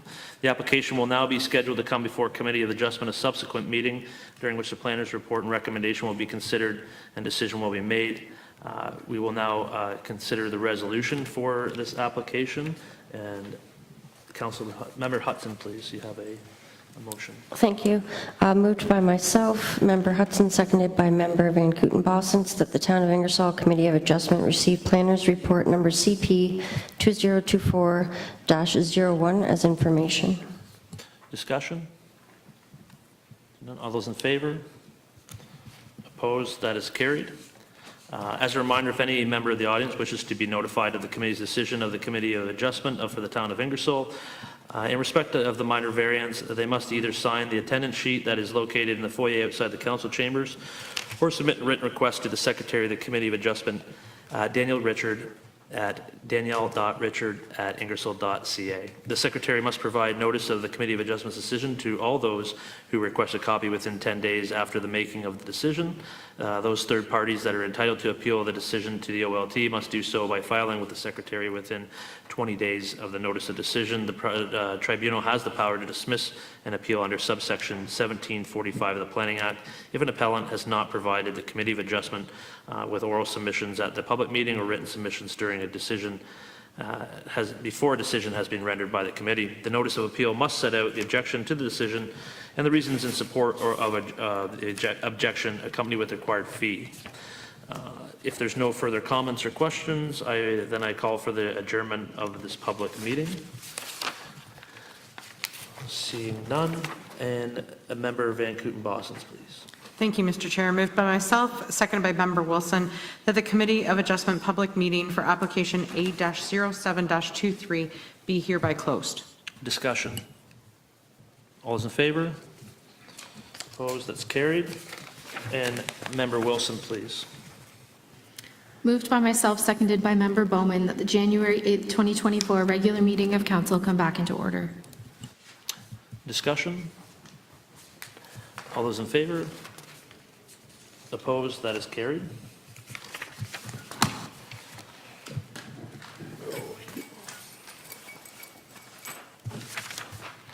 Okay, we are back in order here. Is there any want to take a 5-minute break before proceeding? I'm seeing, would someone like to make a motion? Councillor Van Kootenbos is to have a 5-minute break. Is there a seconder for that motion? Councillor Hughes. Discussion? Seeing none. All those in favor? Opposed? That is carried. We'll reconvene at 7:35. Thank you.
Since that was a generous 5 minutes, we will continue with our business. Math was never my strong suit, so we're lucky in that one. Telling time, I guess. Yeah. Okay, so we will reconvene where we left off with the MURC report and questions and conversations on that, so we can get to a motion, so we give staff some direction. Kyle, here's the test. Do you remember what you were going to say? I do remember what I was going to say. All I wanted to say was that I didn't want to lose sight of how we got to the designs that you have in front of you right now. So I want to thank all of the volunteers and all the time that went into getting this design. This design came out of all of their hard work. So when we're talking about tweaks to this design, there was extensive public consultation that got to this point. It's only been a significant amount of time now because, as Mayor Petrie mentioned, we applied for the funding, we were not successful, and it's kind of been shelved since then. So I just don't want to lose sight of, while we talk about tweaks to the design, I just wanted to make it clear of how we arrived at this design was through extensive public consultation, and this is what the community stated that they wanted, and to say thank you to everyone that got us to here.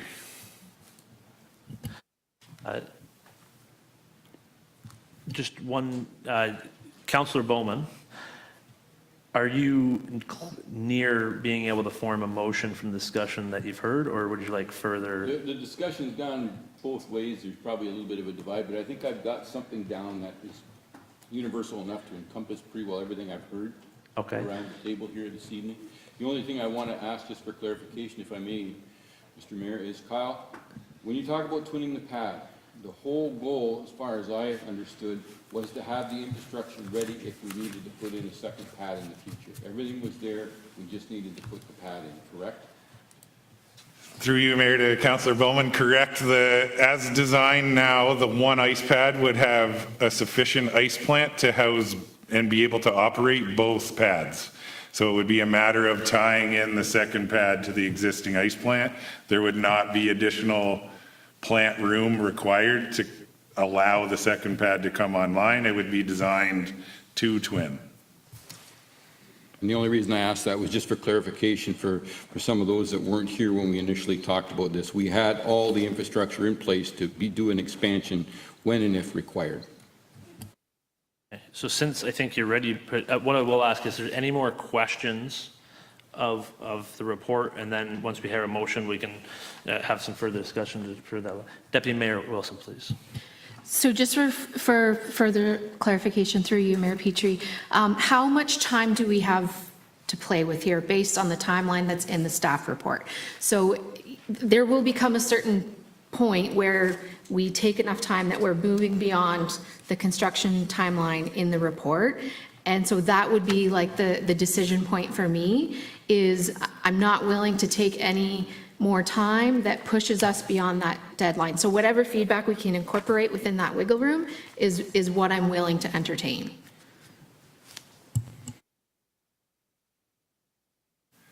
Through you to Deputy Mayor Wilson. I'm just looking back through the report to make sure I had my days correctly because lots of numbers have been flying around correctly. So based off what was in the report, it would be a little over a year and a half start to finish. And talking with Nicholson Sheffield Architects recently, they said at current, so that's hard to predict come 2026, but at current that timeline's actually a little closer to 2 years total. So if you look at that timeline, if we were to make a decision today, it wouldn't be completed until 2 years from now. So if we were to wait until 2026, if we followed that same timeline, we wouldn't be ready to be open until 2028. So a roundabout way to answer your question would be the longer we delay that 2-year process. So just to clarify though, there's some like construction's 365 days. There's things that were being done before construction and after construction. I think the substance was how long do we is your report based off starting the process today or tomorrow? Or is there wiggle room in there? Is there a month or two to play with to try to get?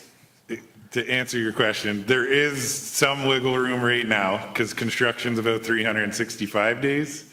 So we would need to be in a construction-ready phase by 2025 if you wanted to build in 2026. So we have essentially until 2025 to be able to have that year to build 2026. If I could further clarify, too, depending on the direction from council, of course, there's some stuff that we need to do, some work on the site. There could be some direction, you know, when you look at the report, construction documents are 110 days.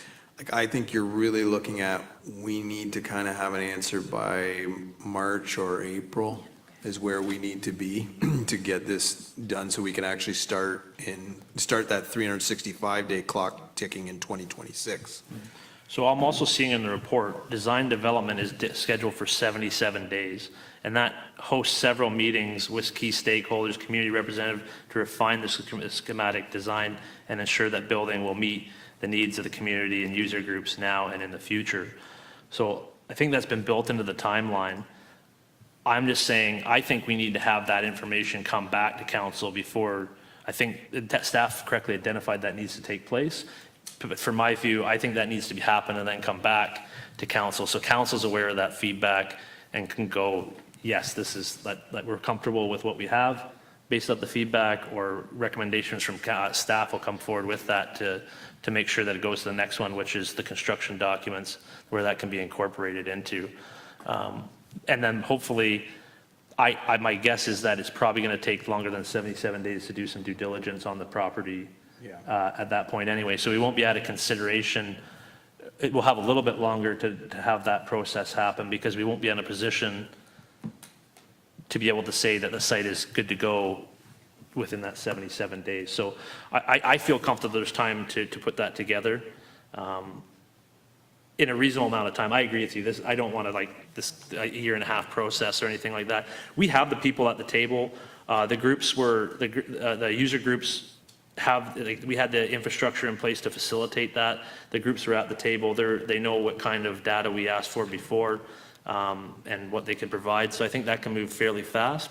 And then I think the education sessions and the stakeholders, we can certainly agree to a timeline on that with the recommendation of staff once they figure out what that would look like. Okay, a reasonable time frame to be able to have that come back. If you want to be a part of it, get to the table and make sure you're a part of it.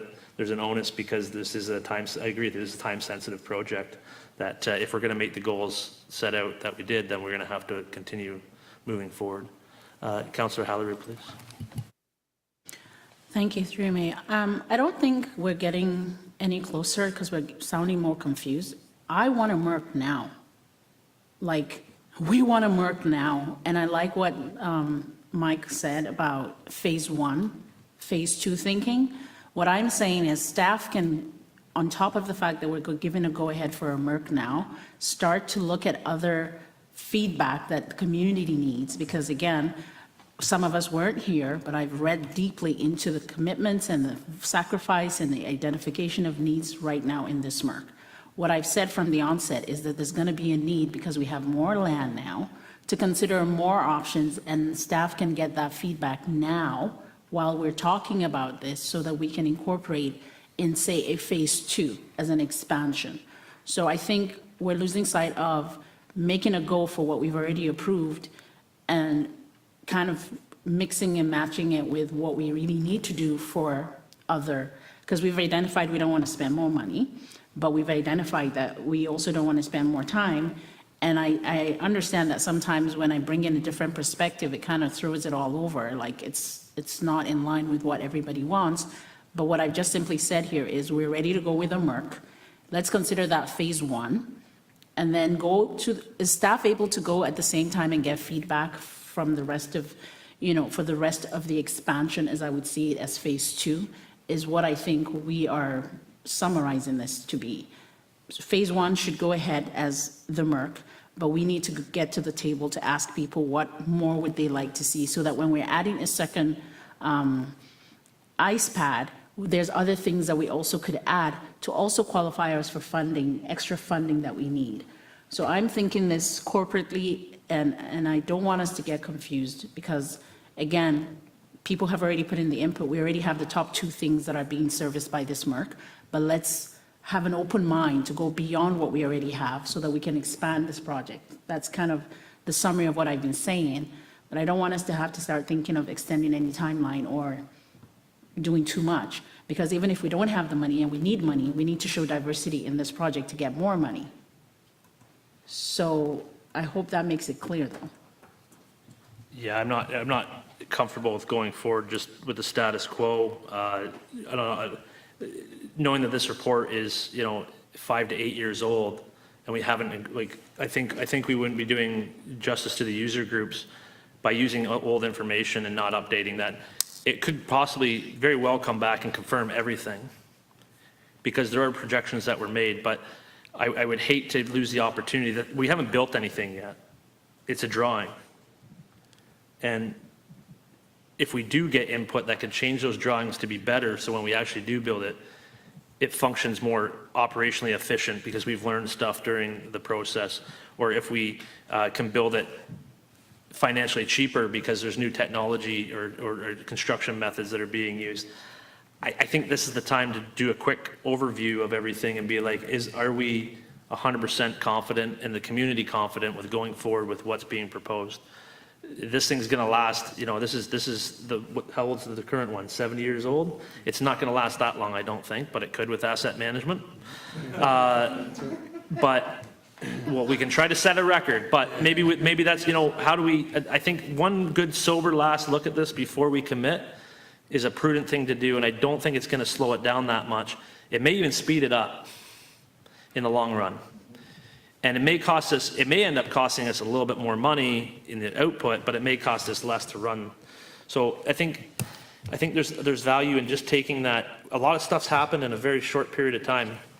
The land's come available, which has opened up opportunities. Staff has shown us that this is possible. It's still not cheap. It's still a big commitment.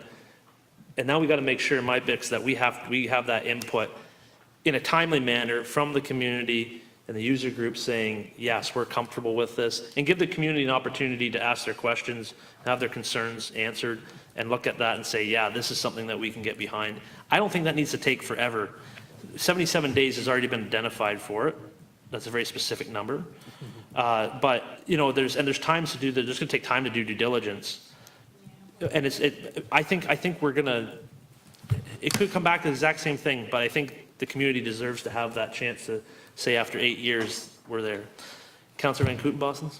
And that's what I'm just going to say. 77 days. We still have 77 days, no matter what, no matter whether you want to build it right now or not, we still have 77 days of due diligence that we have to do. So in that 77 days, we're going to have the other people doing what they need to do, but Kyle's going to be reaching out. We're going to have our public meetings. I'm thinking by March 2024, we should have information back to us by then, and then we could be making the firm decision of what are we looking at. If we need to expand the gymnasium a little bit to be able to put in the seating that wasn't thought of, if that's the case, because I don't know whether it was thought of in that respect, if we need a little bit more room for the seating to expand in that ice pad, then that's the time to do it. It's not the time to add it on afterwards. We need to tweak. As we've said, we need to tweak. But I think it's coming back, let's be honest, 77 days is approximately March, April. So if it comes back to us in the March, we're still within the time frame. We can't build it this year. We can't build it in 2025. That can't happen. That's not a possibility. This is still going to be looked at being built in 2026. If we expand it by a year, if we take a year to make all of these decisions, then we're pushing it to 2027 and 2028, right? So, yeah, I hope that helps. Thank you, Councillor Van Kootenbosens. I totally agree with you, but what the question is, we just admitted that we do not want to redesign the whole MURC. That was the initial understanding, that we do not want to redesign the whole MURC. We want to go ahead with what we have. We want to But tweak. we want to tweak, exactly. So tweaking was just more little things like the seating and the expansion of, and then we talked about the second pad and other sports that we may need to consider because we have more land. So I think we're missing, the point is we need to give a go-ahead for the MURC to start. And since we have time, tweaks can still happen, but we need to understand the cost implications again if we're going to redesign the whole thing. So we're not redesigning the whole thing, we're just tweaking. And if we're tweaking, it can come back in 77 days to tweak, but at least we need to make a commitment that we're going to expect to spend more. Thank you. So I'm going to move away from that. Because I think once we hear the motion, it will be clearer. But I do have two questions. Number one, for the second pad, what would be the development cost charges that we would incur by putting a second pad in? I'll try my best to answer, but if Irina corrects me, she corrects me. So the development charges study actually just reassessed the new arena as a whole, and originally only the second pad applied to development charges. Now, correct me if I'm wrong, Irina, $8 million of the entire facility can be collected through development charges because there are new additional items, the walking track, the gym, that are considered growth related that we can use development charges towards. So there's 8 million of the 38 million that we can collect through development charges. That is correct. However, yes, good. However, there is so-called post-period cost because the development charges, they look at the next 10 years. So there is also cost that could be recovered after the 10 years. So it's more than $8 million essentially could be recovered through development charges, but in the next 10 years, we can only recover $8 million. If council approves the new development charges that will be brought forward sometime this year. So just to clarify, that included the second pad or did not? No, it's Did not. So that only would be this add on phase, top of. this Gotcha. phase, Okay, yes. no problem. My next question, if I may, what would be the cost of the servicing or the cost to run the services, water, sewer out to that way? I'll take that one. Mr. Griffiths? Ballpark is about 5 million, but we will be able to recoup a number of that servicing because we'll be expanding servicing out to the other, and again, I'll be like Kyle, Irina can correct me if I'm wrong. And so there may be $1.5 million that we can collect back on that. So you're about ballpark $3.5 million. One more question? One more, and then we'll go to Councillor Hallery. Yes, thank you. And the other sticking point would be, and I think this would be a question for you, Mayor, the intersection, Clark Road and Highway 19, Plank Line, Harris Street. How is that coming along at the evaluation from the county? So I have confirmed that it is outside of the MTO's jurisdiction, which so wouldn't require EA. So it is part of the Transportation Master Plan to look at that, the 2024 to 2028. And it's certainly been identified in multiple traffic studies, including ours with industrial land that will be driven by that. So that is it's certainly on the radar within the time frame of the MURC being built. But of course, if these developments move up, that puts more pressure on that from certainly from the county level to be able to respond to those. Thank you very much. Councillor Hallery. Thank you, through you, Mayor. So the question I have now that I'm hearing, we're now in favor of tweaking, but then we're also in favor of getting more. I just want to ask staff, in my original questioning, how much time and money would it take to redesign the whole MURC and start as soon as possible versus starting this MURC and then possibly looking at other things that we identify at the same time that we can tweak the MURC with? How much time will it take?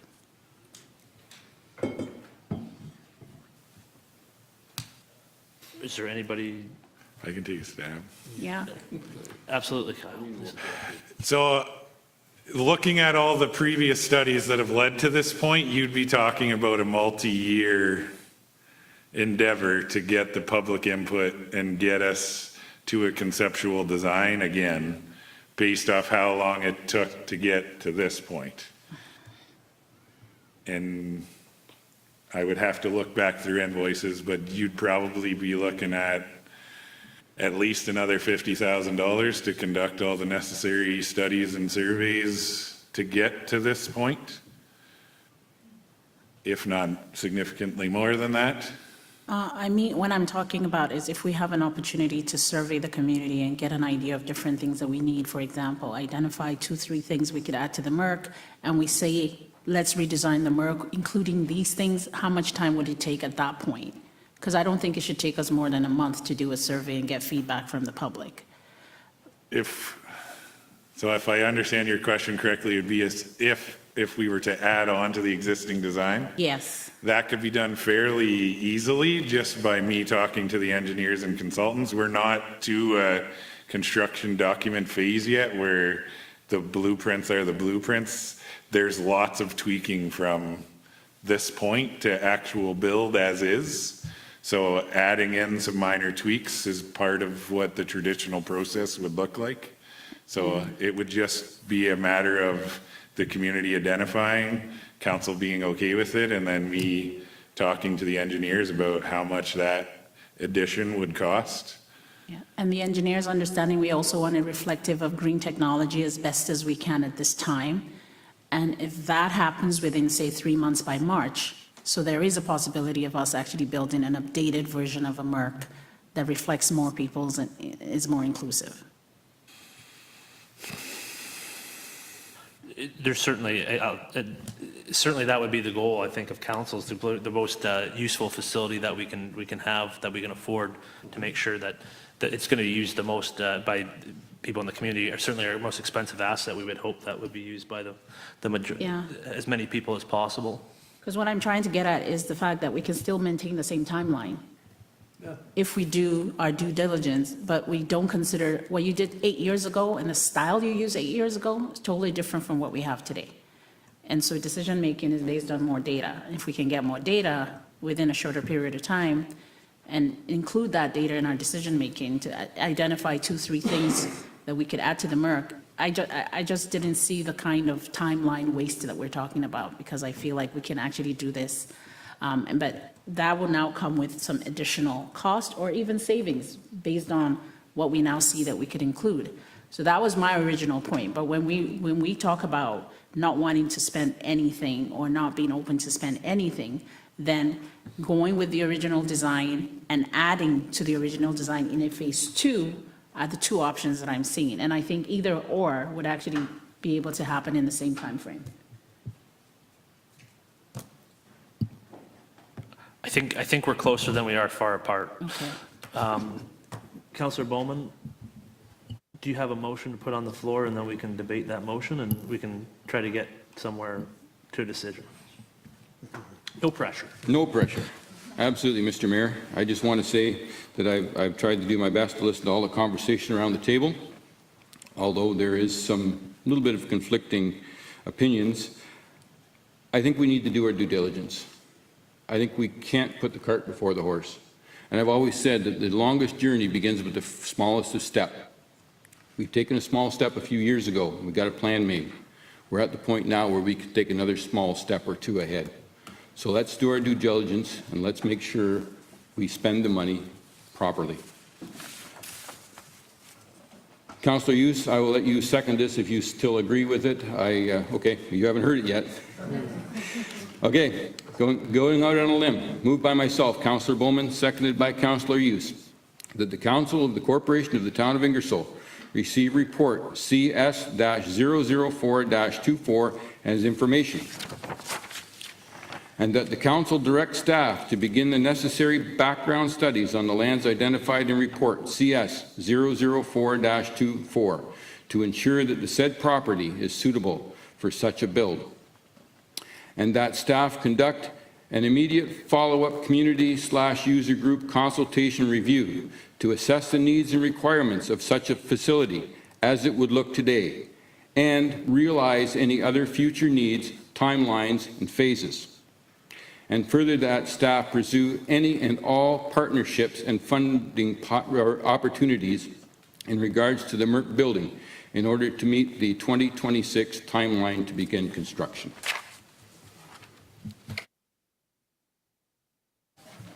Discussion. Councillor Van Kootenbos.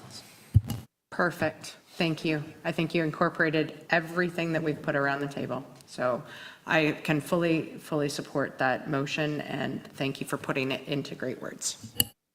Councillor Halleru. Thank you. I fully support, but I would like to add, can we give a timeline that it still maintains the existing timeline? With the build in 2026. With Has build, been here in order to meet the 2026 timeline to begin construction. okay, beautiful. I support that. I'll ask the question to staff. Do you feel you have sufficient direction to maintain? And if not, then certainly now's the time to ask for it. I think we can work with this as we start to gather some information. We may have a further report on council and what we're doing to get feedback so they could give us some advice that we're on the right track on that. So, Deputy Mayor, please. Through you, Mayor, to staff, the motion talks about feedback for current design, but it also talks about future timelines. Does focusing efforts on future timeline take away from your ability to be able to, like, full steam ahead for 2026? Because we do want to prioritize phase one, if that's what we're calling it. I understand we want that feedback, you know, for expansion, whatever that might look like, but is that necessary right now?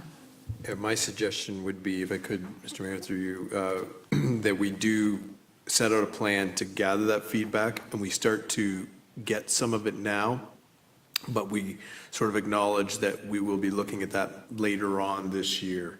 So it wouldn't be my first priority. It would focus, we're still gathering that, but I think that's going to be an ongoing discussion for several years, is what's going to be done with the remainder of the land and what the other phases look like. So we'll start some of that, but it won't be completed as quickly as the other feedback would be. Thank you. Just to follow up. So through to staff, when is a reasonable timeline that council would expect that information to come back for that final decision to be made? For the final decision of the first phase? Yes, correct. I'm not sure. So is it fair to say that that could be in a follow-up report to come back to see? I think the report gives I think the motion gives enough direction that it's 2026 and we don't want to go beyond that. Yeah.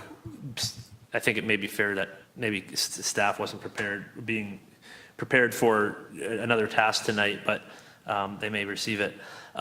So it may be fair for them to come back and say how they're going to complete that task is usually the pattern that we That's correct. I think that would work, and we'll try and interpret that and come back to you and say, have we interpreted this properly? So then in that, they would have more of the timeframes.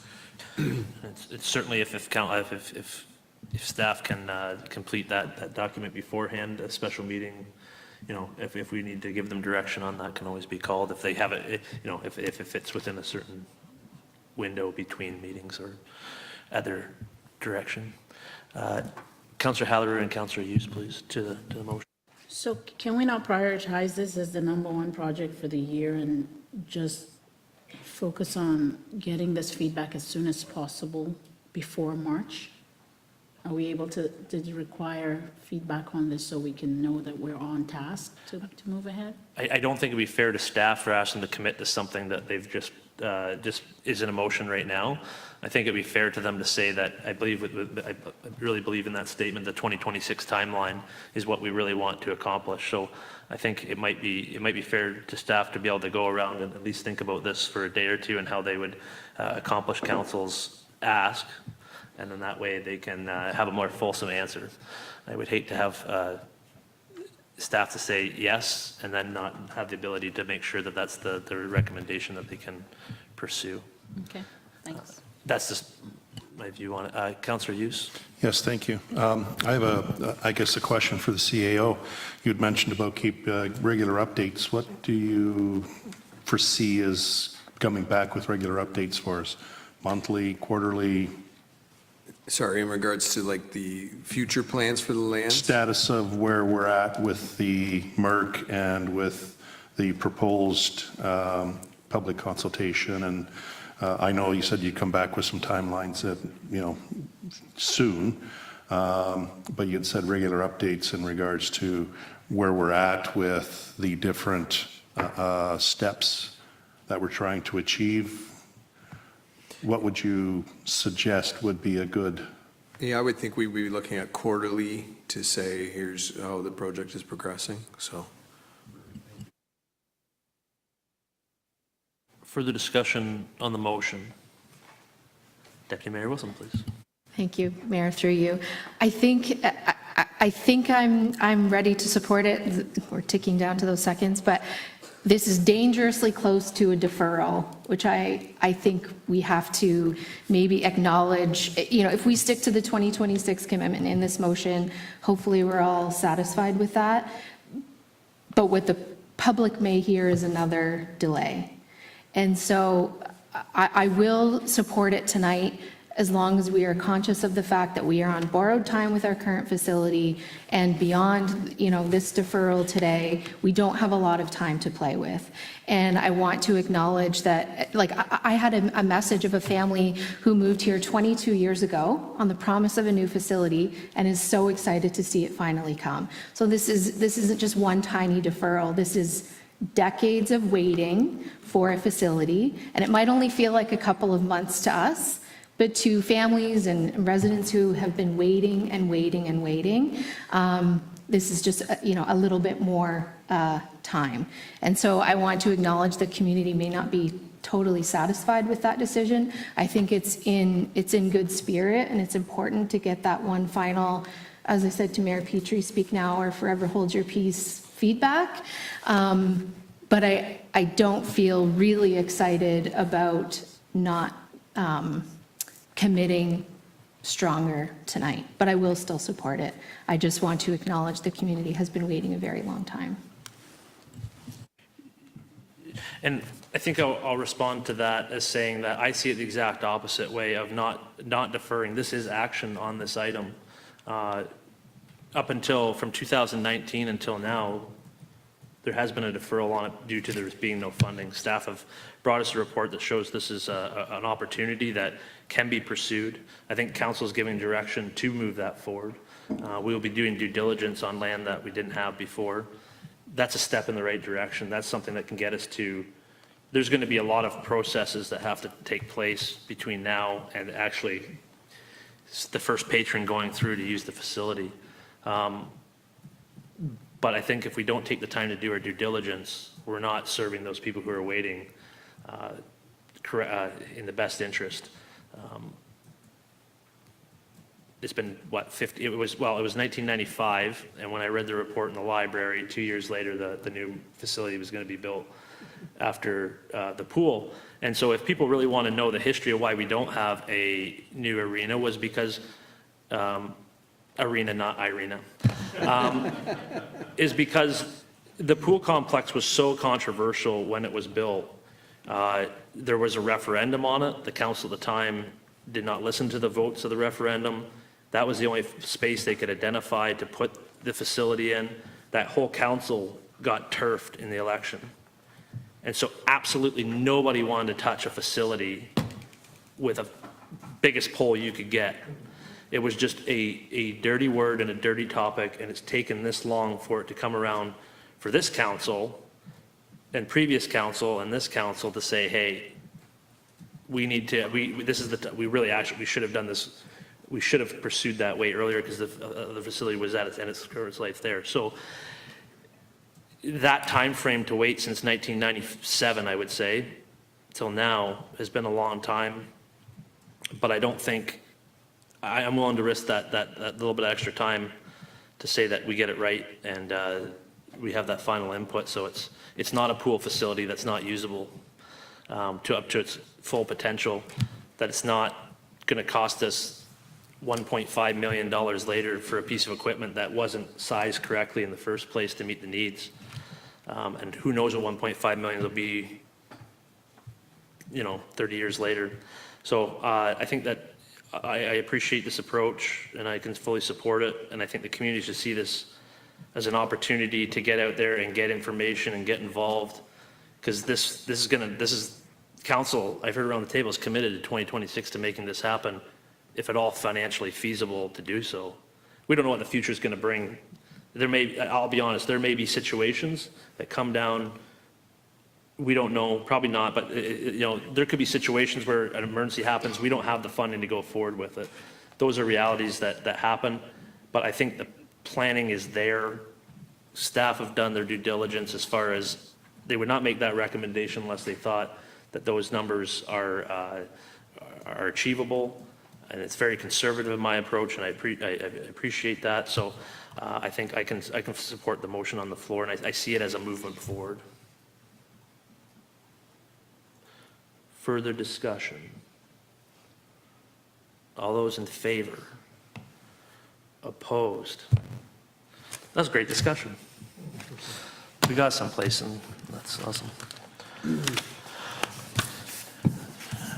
Okay, moving on to item number 4, OP 002-24, adopt Brooklyn Avenue. And I will turn it over to Mr. Grace, please. Got a long preamble for this one too. No, I'm actually going to turn it right over to Matt. Yes, thank you, Mr. Mayor and Council. Not quite as exciting. This is more of a cleanup report as Brookfield Ave in the Harrisview subdivision was overlooked in the bylaw process when it was adopted back in 2017. So just recognizing that we have an updated bylaw for Brookfield Ave, adopting it as a road as it has been in practice already. So any questions, I'd be happy to answer for you. Questions of the report? Seeing none, thank you very much. And I believe that Councillor Hughes, you have a motion, please. Yes, I do. Moved by myself, Councillor Hughes, seconded by Councillor Halleru, and that the Council of the Corporation of the Town of Ingersoll receive staff report OP-002-24 as information, and that Council designates and assumes Brookfield Ave as a highway for public use as outlined in bylaw 24-5295, effective January 8th, 2024. Discussion? All those in favor? Opposed? That is carried. We will now move on to item correspondence and resolution, and item number 12, or shareholder meeting. Staff like to provide any information on that before I ask for resolution? Sure. This happens from time to time where Earth requests a shareholder meeting. They've got a couple items that they want discussed on the agenda, and you'll get some advice from your representative at the next council meeting enclosed. And they're asking for us to appoint a specific person to be the designated representative for the purpose of voting, so that they know exactly who's voting so they can count their votes. So for those of you who've been on council before, you would have experienced this. For those of you not, they will be requesting us to tell them who will be attending and who will be doing the vote for that. So if council could give us some direction on who the designated is, that'd be helpful. To be fair, I think we have done this once already for the last shareholder meeting, just a general meeting. So, Councillor Bowman, do you have? Well, maybe we'll have discussion if there's just 3 spots there. I was going to say we've got to have discussion on the 3 spots, and we've got to have the designate. Perfect. Would you like to read the motion up until that point so we have a clear? Well, certainly. Moved by myself, seconded by Councillor Hughes, that the Council of the Corporation of the Town of Ingersoll receives the correspondence advising of the Earth Corporation Annual Meeting of Shareholders as information, and that the following members of Council be appointed to attend the 2024 Earth Corporation Annual Meetings of the Shareholders. Okay, so we'll have some discussion. The meeting is on February the 15th. and it is at 10 in the morning, at 10 a.m. So I will put my hand up to attend as one of the delegates. Are there others that would? So I'm seeing Councillor Van Kootenbosens. Councillor Hallerou is putting her name forward as well. And I am not seeing any others put their name forward, so that may make that challenge.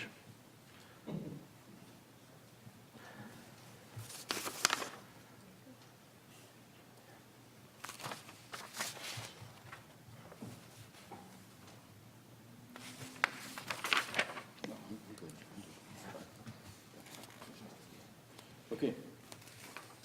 So, Mr. Mayor, would you, would the following members of council be appointed to attend the 2024 Earth Corporation annual meeting as shareholders? Mayor Petrie, Councillor Van Kootenbosens, and Councillor Hallerou. And further that, someone be appointed as designate. I can put my hand up for that. Traditionally, it is the mayor. Before we always chose the deputy mayor because our mayor was a shareholder, and so a board member, that's correct. And so therefore, that's why we chose the deputy mayor in the past. But last year, it was myself. Okay, very good. Would you like me to read the whole motion in entirety? Yes, please, one last time. Yes, no problem. Moved by myself, Councillor Bowman, seconded by Councillor Hughes, that the Council of the Corporation of the Town of Ingersoll receives the correspondence advising of the Earth Corporation annual meeting of shareholders as information, and that the following members of council be appointed to attend the 2024 Earth Corporation annual meeting of shareholders. 1. Mayor Petrie. 2. Councillor Van Kootenbosens. 3. Councillor Hallerou.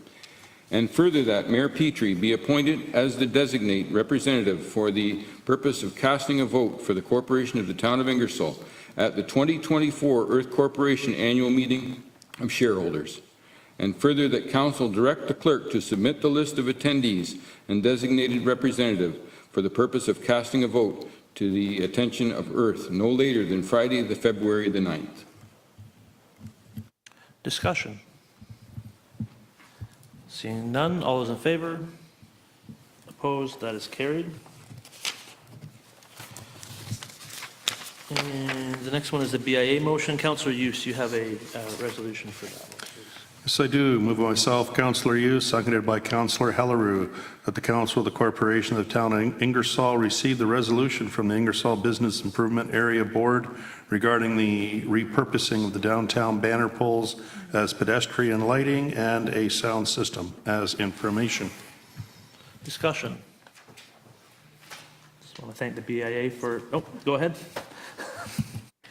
Thank you, through you. I was just wondering, I know we asked Councillor Bowman, I believe, to come back with this information, but it does talk about a sound system. I don't think that we had discussed that before, and I'm assuming it's not in the budget. So will this come back in a future consideration, or we're just saying, oh, thanks for telling us, but like, what are we doing beyond receiving this as information based on what the BIA has shared? Perhaps Councillor Bowman can expand on the BIA's discussion. Yes, I can, Mr. Mayor. We were working on the money that's already been budgeted for those poles. There was certain money set aside for the replacement of the reinforced pole for the banners. And we had talking to our CAO about, what the possibilities were before the BIA meeting. There was the opportunity to put some lighting in. And again, if there's an opportunity in the budget to be able to put some sort of a sound system up on that pole as well for any events we have at the gazebo, we would also consider having that as part of the downtown revitalization. Mr. Graves, please. Yes, and staff are already beginning to take a look at what's possible, what infrastructure is in place in that area to be able to tie in for that, and we'll report back to council and the BIA about what is possible and what isn't possible. Excellent. Always appreciate the feedback that we asked for. Any further comments, questions? I see none. All those in favor? Opposed? That is carried. And Councillor Hallerou, motion from the City of Woodstock to join UNESCO. Yes. Thank you, through you, Mayor. Moved by myself, Councillor Halleru, seconded by Councillor Hudson, that the Council of the Corporation of the Town of Ingersoll receive the resolution from Woodstock City Council regarding their intention to submit an application to join the UNESCO Coalition of Inclusive Municipalities as information. Discussion. Councillor Halleru. Well, I wasn't sure when this happened, but I was looking around trying to find out what exciting things happen in Woodstock for them to want to. But I imagine, I was reminded that we circulated our communique that we set up our diversity committee and we joined this coalition. So I guess it's a plus that we've inspired others to do the same. So very welcoming development. I would echo that. It seems that they're finally listening and listening to us in Ingersoll, so that's good. Further discussion? All those in favor? Opposed? That is carried.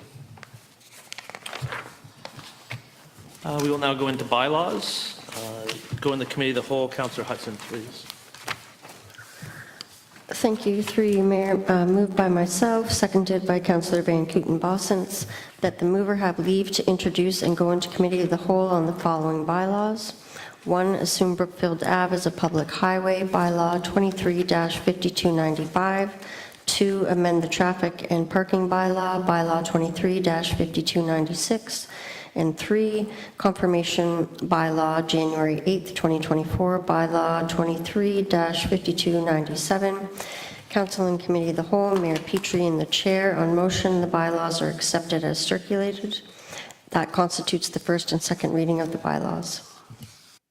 Thank you very much. Discussion? Seeing none. All those in favor? Opposed? That is carried. We are now in committee of the whole. Would anybody like to discuss any of the bylaws? Seeing none. Councillor Van Kooten-Bossens, please. Thank you, Mr. Mayor. Moved by myself, seconded by Deputy Mayor Wilson, that the committee do now rise out of committee of the whole. Discussion. All those in favor? Opposed? That is carried. And third reading, Deputy Mayor Wilson, please. Moved by myself, seconded by Councillor Bowman, that bylaws 23-5295 to 23-5297 be now read a third time, passed, signed, and sealed, and that this constitutes the third reading of the bylaws. All those in favor? Opposed? That is carried. And motion to adjourn, Councillor Bowman, please. Thank you, Mr. Mayor. Moved by myself, Councillor Bowman, seconded by Councillor Hughes, that the Council of the Corporation of the Town of Ingersoll adjourns the January 8th, 2024 regular meeting of Council at 8:28 p.m. Discussion. Just want to thank Council for a great discussion on the MURC report. You know, we went around the table multiple times, but it was a very good discussion, and we can tell that even though we didn't all agree, there's 14,000 other people who all have ideas as well for that facility. So it's good to see some feedback. Any further discussion? All those in favor? Opposed? That is carried. Yep.